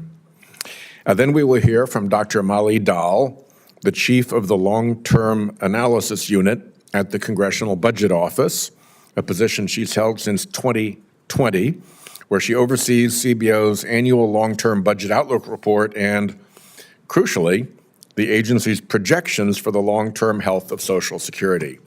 She holds a PhD in economics from the University of Wisconsin. Dr. Dahl, we're glad you are here. Our final witness is Shai Akabas, Executive Director of the Bipartisan Policy Center's Economic Policy Program. In that capacity, Mr. Akabas oversees work on a variety of economic issues, including fiscal policy, retirement and financial security, labor market policy, and the financing of higher education. Mr. Akabas, welcome. And Dr. Vallis, each of you will have 5 minutes for your testimony. Your full statements will be made a matter of record, and then we'll have a chance to ask you some questions. So if you'd please proceed. Thank you so much, Mr. Chairman. Chairman Whitehouse, Ranking Member Grassley, and members of the committee, thank you for the opportunity to testify today. My name is Rebecca Vallis, and I have the privilege of serving as the Chief Executive Officer of the nonpartisan National Academy of Social Insurance. My testimony today reflects my own views and may not reflect the views of the Academy's members. As the chairman has noted, Republicans and Democrats alike agree it is essential that we keep Social Security's promises to the American people, and leaders of both parties are well aware that benefit cuts are toxic on both sides of the aisle. So one of the questions I am most frequently asked about Social Security is, can we secure the program's future without cutting already modest benefits? And as Chairman Whitehouse's legislation demonstrates, the answer is yes. It's against this backdrop that I will offer 3 main points today. First, Social Security is key to the economic security of American workers and families, and policymakers should center the well-being of the program's current and future beneficiaries as they consider policy options to secure the program's future. Benefits are already incredibly modest, as we've heard today. The average retirement benefit is just over $1,800 per month, yet for most retirees, they are the backbone of retirement income. What would the picture be without Social Security? Well, according to new census data released just this week, as we've already heard, more than 28 million more American adults and children would live below the poverty line. Nearly 4 in 10 older adults would be officially poor today if not for Social Security, compared with 1 in 10. When we talk about Social Security, it's easy to get lost in facts and figures, and most of the hearing today has been in that terrain. But all too often, that is where ivory tower debates around Social Security stay. But Social Security is not just a government program, and it isn't just a math problem to be solved. It's a reflection of our shared values as Americans and a commitment that we make to each other. The reason there's so much bipartisan support and love for this program is that we feel this, not just at a financial level, but at a human and a spiritual level too. When you ask people receiving Social Security what it means for them and what they would do if it were cut, you hear that they wouldn't be able to pay their bills, they wouldn't be able to live independently, that they'd have to work until they die. These are the people that we must keep front of mind as we think about the future of this vital program. They are our grandmothers and our grandfathers, our parents, our sisters and brothers, our friends and neighbors, and someday, if not already, they will be us. Which brings me to my second point, and that is that keeping Social Security's promises to current and future generations will require that policymakers strengthen the program's revenues to ensure that we aren't asking low and moderate income workers to shoulder the costs. While the trust funds currently have $2.8 trillion in reserves, as we've heard today, they are projected to be depleted by 2035 if policymakers do not act. In that event, we would see an across-the-board benefit cut that I know none of you want to see jeopardize the financial well-being of millions of your constituents. So what are policymakers' options? Address the program's revenues or cut already modest benefits. That's what it comes down to. Now, my time is short, so I'll refer you to my written testimony for an overview of some of the most frequently discussed proposals in both categories and their relative trade-offs for the program's financing and beneficiaries. But the top line is this: the program's financing gap can be more than fully addressed without cutting benefits. And a key economic trend worth considering as we evaluate policy options is that due to rising income inequality, a growing share of high earners' wages now fall outside that cap on contributions that the commissioner spoke about. It slipped from 90 to 82% of covered wages, a 50-year low. Had the cap remained fixed at 90%, the trust funds would have more than $1.4 trillion in additional reserves today. That would close more than a quarter of the current shortfall. Now, reforming Social Security's payroll tax cap and treating investment income and income from pass-through businesses like wages for Social Security purposes, as proposed in Chairman Whitehouse's Fair Share Act, could close more than 100% of the long-term financing gap. By contrast, policymakers should consider with great caution proposals to further raise the retirement age. The Academy's Task Force on Older Workers' Retirement Security found last year that those types of proposals would cause serious hardship for low-income workers who have not seen the gains in life expectancy that people at higher incomes have. And that brings me to my third and final point, which is that delivering on Social Security's promises to the American people, as you've heard on the first panel, requires ensuring that SSA has the resources it needs to deliver high-quality customer service. Commissioner O'Malley deserves significant credit for making improving Social Security's customer service a top priority, but Congress must do its part too, to ensure that your constituents are all able to access SSA's critical programs when they need them most. The human consequences of inadequate funding to this agency are as preventable as they are shameful. Thousands of people die every single year waiting for disability benefits. It doesn't have to be this way, and you have the power to change it. Thank you for inviting me to be part of this important conversation, and I look forward to answering any questions that you have. Thank you so much. Mr. Boudreau, welcome. Thank you, Mr. Chairman, Chairman Whitehouse, Ranking Member Grassley, and members of the committee. It's an honor to participate in this important meeting. Mr. Chairman, I would especially like to thank you for the opportunity to speak on behalf of my fellow Rhode Islanders who rely on Social Security to make ends meet in retirement. In my capacity as President of the Rhode Island AFT Retirees Chapter and Vice President of our state's chapter of Alliance for Retired Americans, I've worked and advocated for and with Rhode Island seniors from across our great state since retiring from the teaching profession. My activism is driven by the belief that older Americans deserve to retire with dignity after years spent in the workforce and caring for their families. Before retiring, I worked for 28 years, first as a middle school and then high school English teacher in the town of Lincoln Public Schools in Rhode Island. Social Security plays a significant role in the lives of so many older citizens in Rhode Island and around the country. Since its enactment in 1935 by President Franklin Roosevelt, Social Security has been transformative. When it became law, an estimated 50% of American seniors lived in poverty.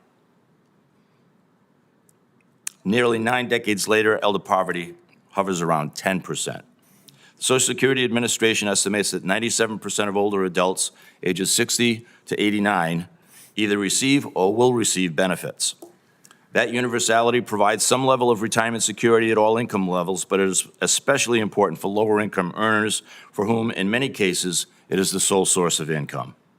Without Social Security benefits, 4 in 10 seniors, as you've heard, would have incomes that fall below the poverty level. In Rhode Island, over 230,000 people, more than 20% of our state's population, receive Social Security benefits.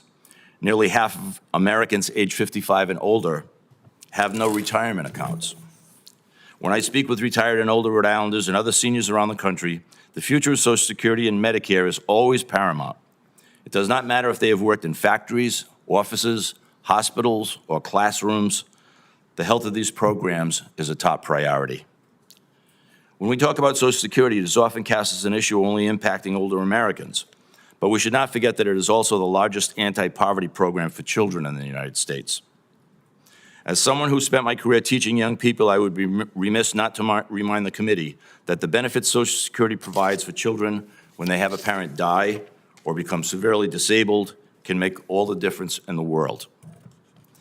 Ask any teacher and they will tell you that problem solving, no matter what subject they teach, is one of the key skills you work to instill in your students. The challenge of protecting and strengthening Social Security is a problem with a clear solution. Finally, ensure that the wealthy pay their fair share in taxes. To this end, it is time for Congress to enact the Medicare and Social Security Fair Share Act, which would ensure solvency for the Social Security Trust Fund for the next 75 years by taxing all income over $400,000. This would provide enough revenue to preserve the program with room to strengthen and expand Social Security in the following ways. We could raise benefits for the poor Social Security recipients and the oldest recipients. We could finally do away with the windfall elimination provision on the government pension offset, which hurt so many retired public servants across Rhode Island and the country. By passing Senate Bill 597, the Social Security Fairness Act, legislation co-sponsored by more than 60 senators that recognizes the unfairness and importance of repeal. And I want to thank Senator Murray for referencing her 40,000 constituents who are among almost 3 million public servants who are affected by this. And I want to thank the chairman of this committee for co-sponsoring that bill. We could restore the student benefits up to age 22 for children of disabled or deceased workers. And we could strengthen benefits for people with disabilities. The wealthy finally paying their fair share is long past due, and now is the time to act. If federal lawmakers do nothing, millions of Americans will see a cut in their earned Social Security benefits. The impending threat of Social Security benefit cuts, especially to those most financially vulnerable, should be totally unacceptable when multiple options to address Social Security funding are available. While Congress often awaits until the 11th hour to address critical issues, like preserving the stability of the Social Security trust funds, Mr. Chairman, you understand that many of the people I represent are facing real challenges in making ends meet in retirement. Many of us have been public servants dedicated to doing our part in building and improving our communities. Rhode Island retirees and seniors deserve dignity and respect, not uncertainty about whether they will be financially secure in their retirement years. Thank you again for the opportunity to be heard on this most critical issues for senior Americans. Thank you very much, Roger. Mr. Boudreau, and thanks for coming down from Rhode Island for this. Dr. Dahl. Chairman Whitehouse, Ranking Member Grassley, and members of the committee, thank you for inviting me to testify about the Social Security program. Social Security faces a significant financial challenge. CBO projects that in 10 years, the resources available to the system under current law will not be sufficient to cover scheduled benefits. In CBO's projections, the balance of the Old Age and Survivors Insurance Trust Fund declines to zero in fiscal year 2033, and the balance of the Disability Insurance Trust Fund declines to zero in 2064. If the two trust funds were combined, they would be exhausted in fiscal year 2034, 10 years from now. In the first year after the trust funds are exhausted, the resources to pay benefits would be 23% less than the amount of scheduled benefits CBO projects. The shortfall would increase over time. About 82 million people, roughly 1/5 of the population, will receive Social Security benefits in 2035. If all benefits were reduced by the same percentage, lower-income households would reduce their spending by more and increase the amount they work by more, measured in percentage terms, than households with higher lifetime incomes. Legislative action would be needed to avoid this scenario. Looking over a longer time horizon, the actuarial deficit over the next 75 years would equal 1.5% of GDP, or 4.3% of taxable payroll, the total payroll subject to the Social Security tax. That is, scheduled benefits could be paid through 2098 if payroll tax rates were increased from 12.4% to 16.7%, a relative rise of 35%, CBO projects. Alternatively, a reduction in scheduled benefits of 24% would permit full payment of those smaller benefits through 2098. A combination of changes to taxes and benefits or relying on resources from the Treasury's general fund could also suffice. Policymakers can have different changes apply to people of different income and ages. Additional changes would be needed to ensure solvency beyond 2098. The aging of the population is a key factor affecting the finances of Social Security. The number of people aged 65 or older who are less likely to work and pay payroll taxes and who are generally eligible for Social Security benefits is projected to grow faster than the number of people ages 25 to 54 who are more likely to work and to pay payroll taxes. Population growth is determined by births, deaths, and net immigration. Fertility in our projections remains lower than replacement. We project that life expectancy will continue to increase, and immigration is an increasingly important part of growth of the population and the labor force. All of these changes affect the financial status of Social Security. A feature of CBO's work is that the demographic and economic projections used in our Social Security analysis are consistent with those used in the agency's baseline projections, cost estimates, and other analyses. In closing, let me note that any projection over a horizon of 7 decades is uncertain, but it is clear that action is needed to make Social Security financially sustainable. I am happy to answer questions. Thank you very much, Dr. Dowell. Mr. Acabas, please proceed. Thank you, Mr. Chairman, Ranking Member Grassley, and distinguished members of the committee. I appreciate you inviting me to testify here today about the sustainability and efficacy of Social Security. I commend the committee for focusing on this critical issue. My name is Shai Acabas, and I'm the Executive Director of the Economic Policy Program at the Bipartisan Policy Center, a mission-focused organization helping policymakers work across party lines to craft bipartisan solutions. Social Security is the foundation upon which most Americans sustain their lives in retirement.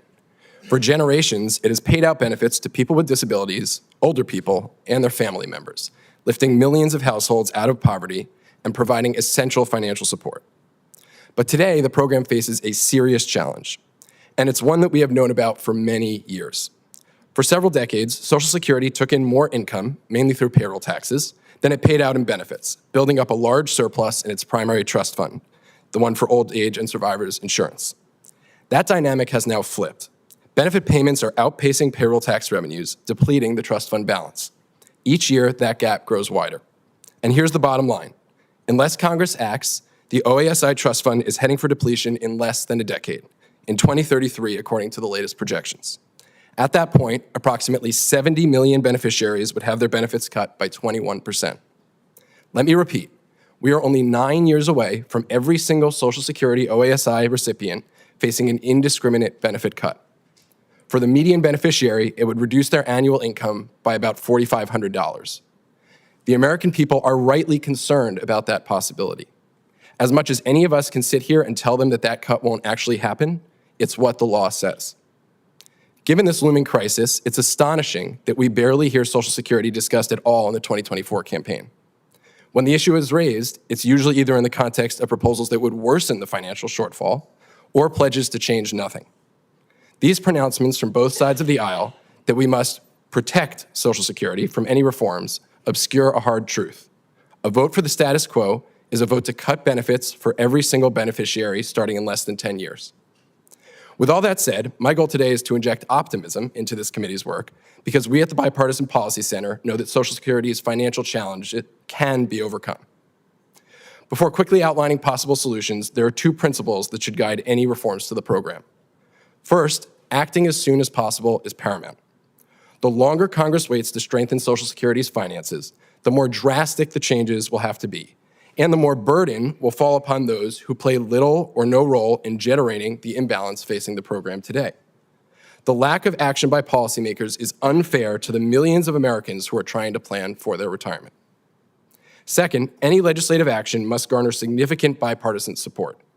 As you all know well, changes to Social Security require a supermajority in the U.S. Senate. Lawmakers should abstain from pronouncements like no tax increases and no benefit cuts. These red lines only add obstacles to action. Social Security's financial challenge affects nearly our entire society, and the solutions will require a broad-based approach. In 2016, BPC convened a bipartisan Commission on Retirement Security and Personal Savings, co-chaired by Kent Conrad, a former chair of this committee, and Jim Lockhart, a former deputy commissioner of the Social Security Administration. The commission spent 2 years studying the state of American retirement security and issued a report with recommendations in 6 key areas, including Social Security. The package of Social Security reforms was projected by the chief actuary to make the program solvent for 75 years and beyond, avoiding the steep benefit cuts that are set to take effect. It would also enhance benefits for vulnerable populations and give Americans certainty about what to expect from the program as they prepare for retirement. The package tackles Social Security's financial gap through a balanced mix of new revenue and benefit adjustments. I'd encourage you to review their 13 specific recommendations outlined in my written testimony and would be glad to discuss them further during the Q&A. Critically, the Commission recommended this plan 8 years ago. Since then, Social Security's financial challenge has grown, while the time to address it has shrunk. To restore long-term solvency now, policymakers will have to phase in larger changes at a faster pace, or more realistically, include some type of temporary borrowing as part of the solution. The alternative would be an unprecedented departure from the pay-as-you-go structure of Social Security, instead allowing the program to begin permanently drawing from general government revenue. Not only would this sacrifice Social Security's special status and make the program compete for resources with other federal priorities, it would significantly worsen America's fiscal woes. This would be irresponsible policymaking. I want to conclude by thanking the committee once again for convening this important hearing and continuing this essential work. Social Security's financial and demographic challenges are daunting, but they are not insurmountable if policymakers put aside their red lines and work across the aisle. With continued leadership from the members on this committee and others, progress is possible. Together, we can solve this challenge. I look forward to your questions. Thank you very much. I have been pretty candid about my views about our tax code. I assert that our tax code has been corrupted by special interests, that powerful interests rich enough to pay for lobbyists and fund super PACs have looted our tax system to make themselves even richer, and that we have both a moral and a financial obligation to decorrupt the tax code. So in my view, I see decorrupting the tax code in order to shore up Social Security and Medicare for future generations as a twofer win. Very often in Congress, you have to balance one thing off against another. This strikes me as a win-win. Ms. Vallis, your comments on that? Your mic. It's like the modern day, sorry, I was on mute when you're in your Zoom meeting. Thank you for the question, Mr. Chairman, and thank you for holding this hearing because it is incredibly important that people consider the recent economic trends, as I highlighted and as I spoke about in much more detail in my written testimony, in which your bill also seeks to address as we think about the future of this program. The two key recent economic trends that, in my opinion, warrant most significant consideration as we explore what are the relative trade-offs for Social Security's future and the policy levers available to this committee and others, are both part of what I spoke to briefly before, and which I'll speak to a little bit more in depth now, the massive revenue leak that Social Security now experiences because of growing income inequality and the large and growing share. That was to be my next question.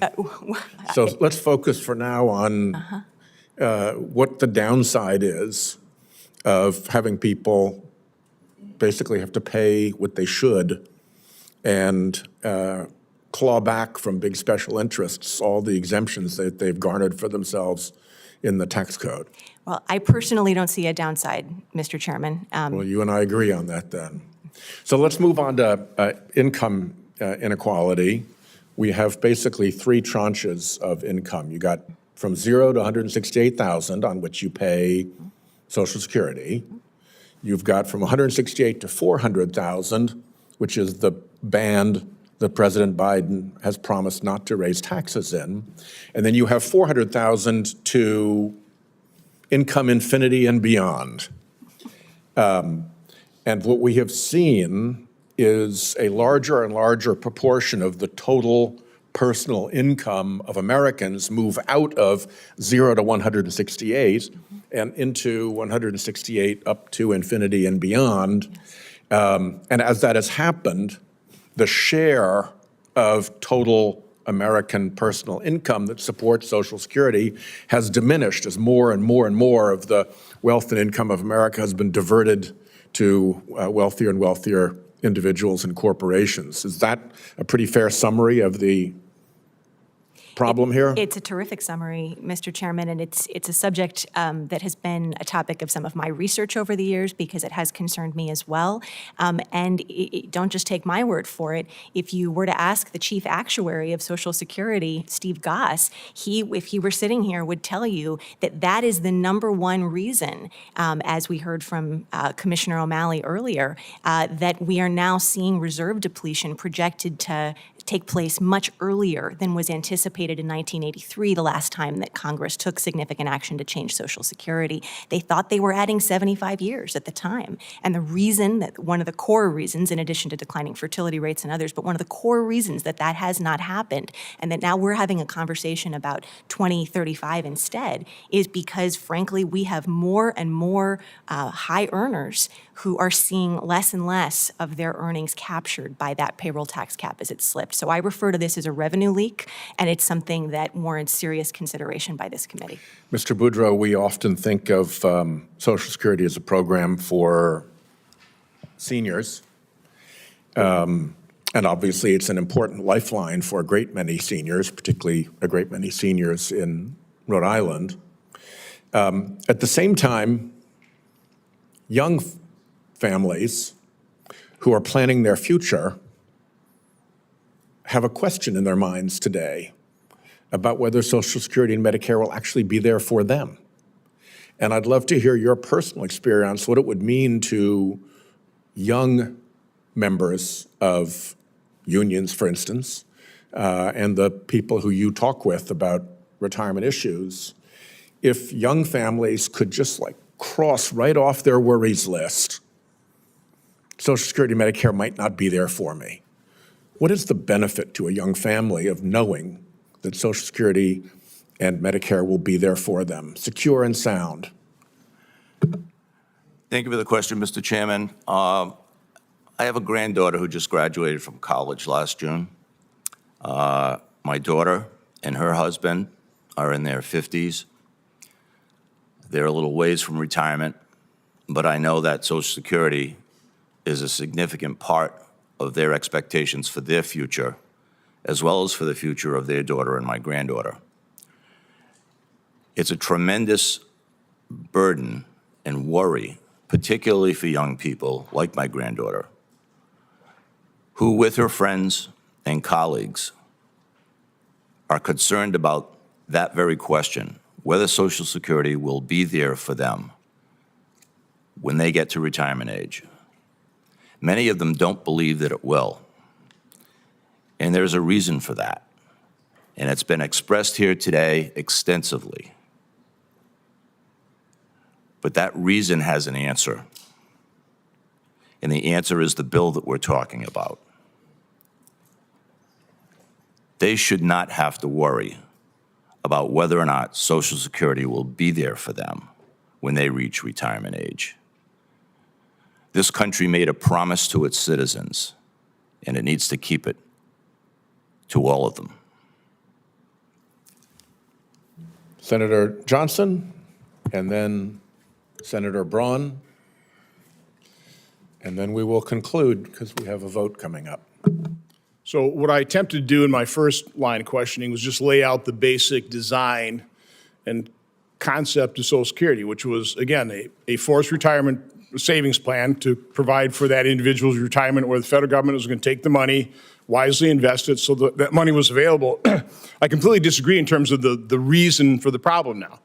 The reason Social Security is in trouble is, first of all, the age expectancy since its inception has increased 16 years, and we've bumped up retirement eligibility age 2.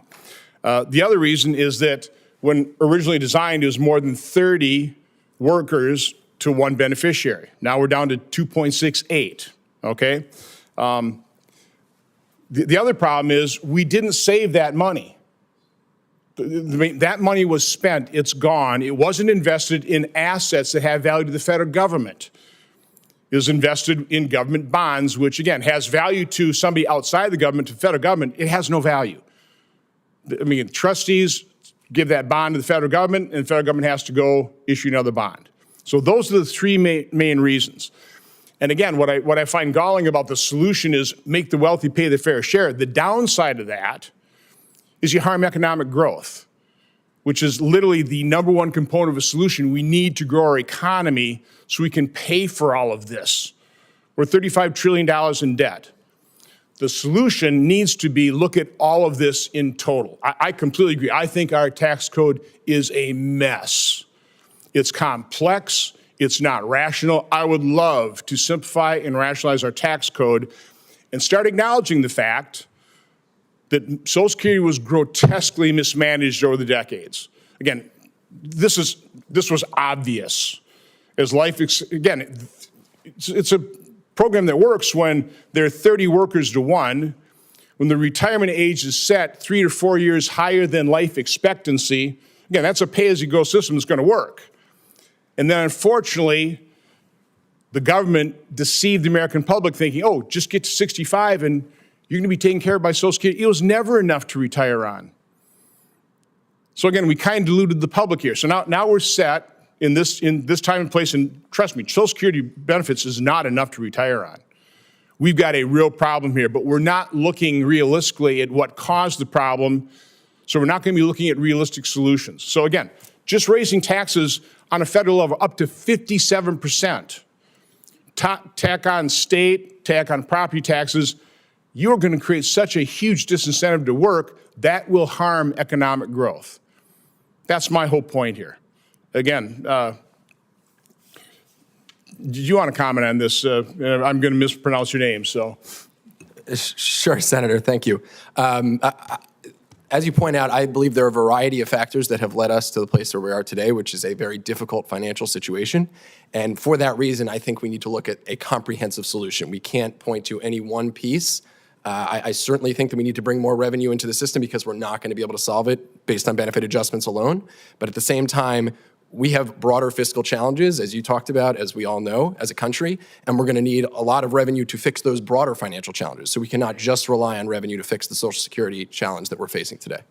Again, the problem out of, the other side, it's always make the wealthy pay their fair share. Well, the top 1% of taxpayers pays more than 40% of the total income tax burden. I mean, at what point is that fair share standard being met? And also, at what point do you raise marginal tax rates up to the point where you literally harm economic growth? I don't have my contacts in, so I can't see the names, but do you want to comment on that? I mean, what I've asked this question frequently. What is the top marginal tax rate? I mean, what percent of American dollars worth of income should the federal government extract?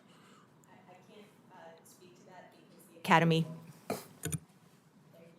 The Academy does not have a recommendation. We don't make recommendations like that. We do analyze policy options. But what I can say is that Social Security is not a marginal tax rate program. That's not how it operates. I think you know that, Senator. It actually is, as we've talked about today, it's a percentage, 6.2% on your wages. I know, because it was really designed to be kind of individualistic, and what you invest, you're going to get back.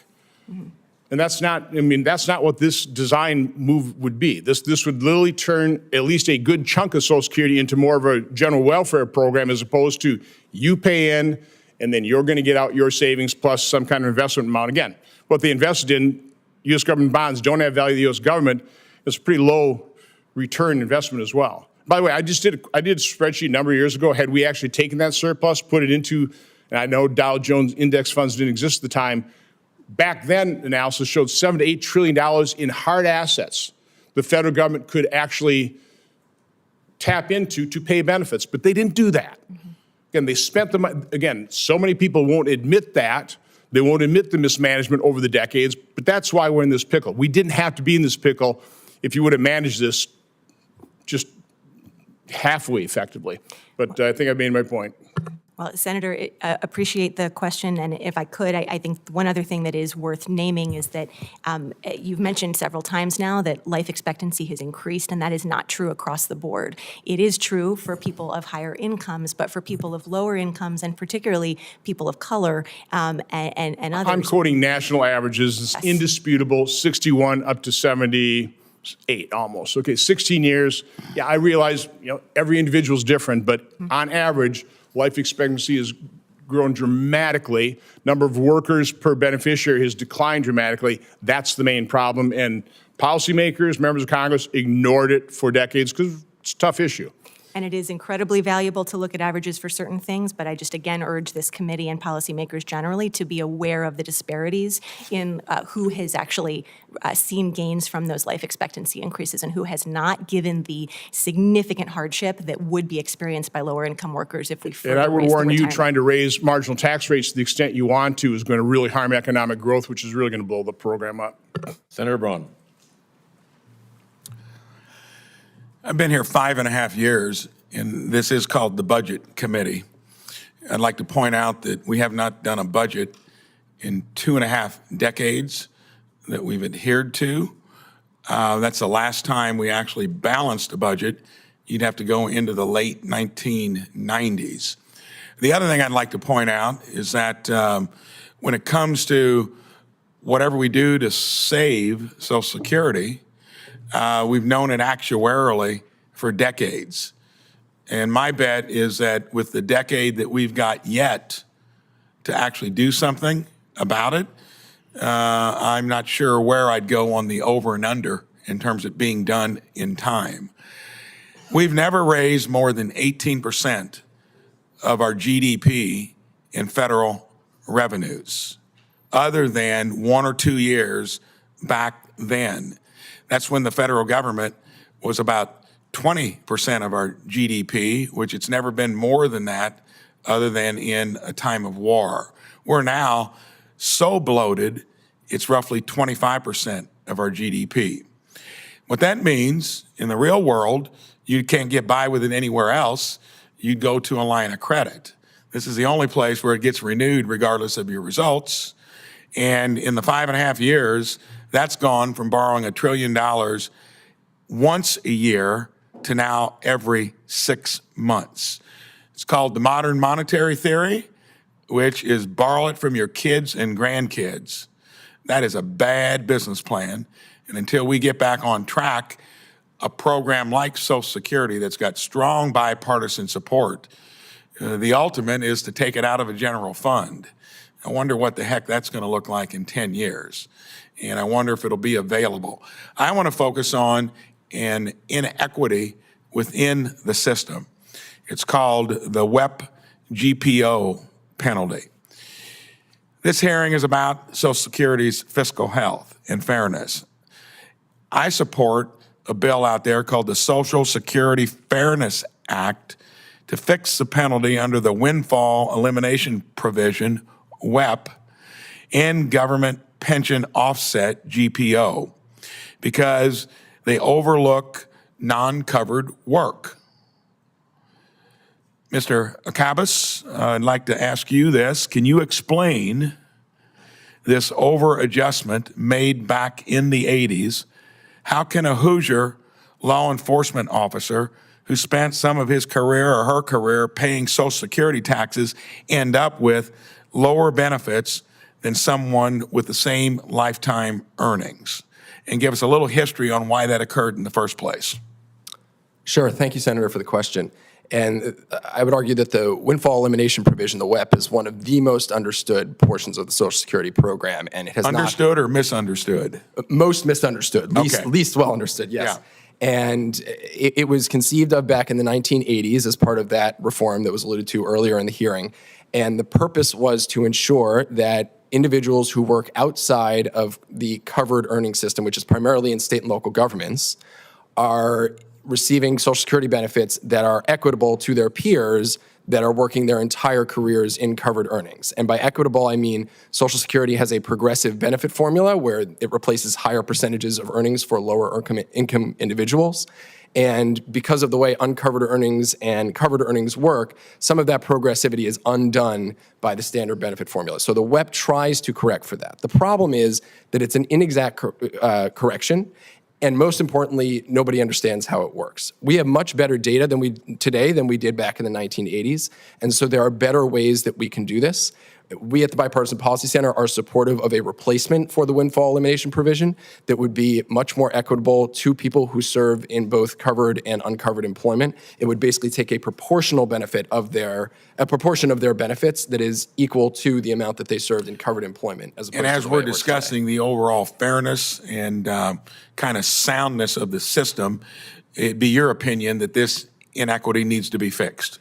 Yes, I believe we need a reform to the Okay, WEP. I got one other question for Mr. Boudreau. Regardless of what the solution is that we come up with for WEP GPO, we can recognize that it is a crude formula that doesn't really work, kind of misconstructed when it was put in place. Can you explain what do you hear from workers, regardless of the arena, about the fairness of this crude formula?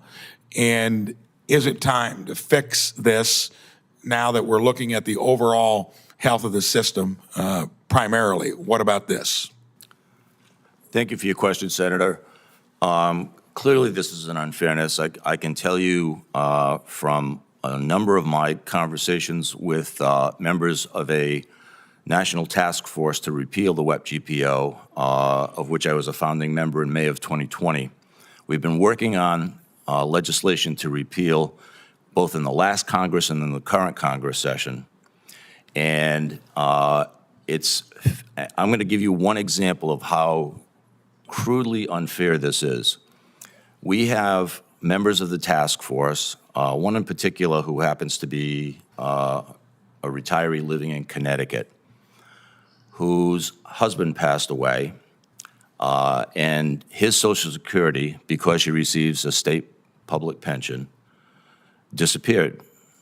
Unlike a woman who was a homemaker and raised a family and was married to a husband who was the primary breadwinner and who received his Social Security benefits after he passed away after never contributing to the system.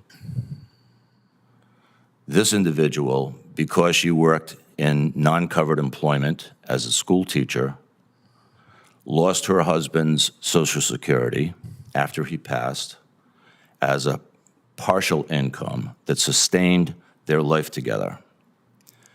She has a colleague who is 75 years old who's still teaching because her husband predeceased her, and she can't afford to retire on her teacher's pension because much of her earlier adulthood was spent raising a family. And so her teacher's pension, should she retire now at the age of 75, would not sustain her because she would lose her husband's Social Security. As long as she continues to work, she will receive it. So she is basically a slave to her job as a result of the government pension offset. Well, thank you. That is a sad story, and I'm a Republican co-sponsor of this bill. Anyone watching this out there, get a hold of your representative or your senator to get on it, because this is part of a broken system. It's an inequity that needs to be fixed. Thank you, Mr. Chairman. Thank you, Senator Braun, for raising this. I'm a co-sponsor of the bill. I appreciate your advocacy for it and your call for further support for it. Very well done, I may say. Let me thank the witnesses for appearing before the committee today. Your full written statements will be made a matter of record. I will also submit into the record written statements received from AFSCME and the National Committee to Preserve Social Security and Medicare without objection. Questions for the record from senators are due by noon tomorrow, either by signed hard copy or email to the committee clerk. And if we get those questions, we're going to refer them to the appropriate witness, and we would ask you to turn around your reply within 7 days. With no further business to come before the committee, this hearing is adjourned.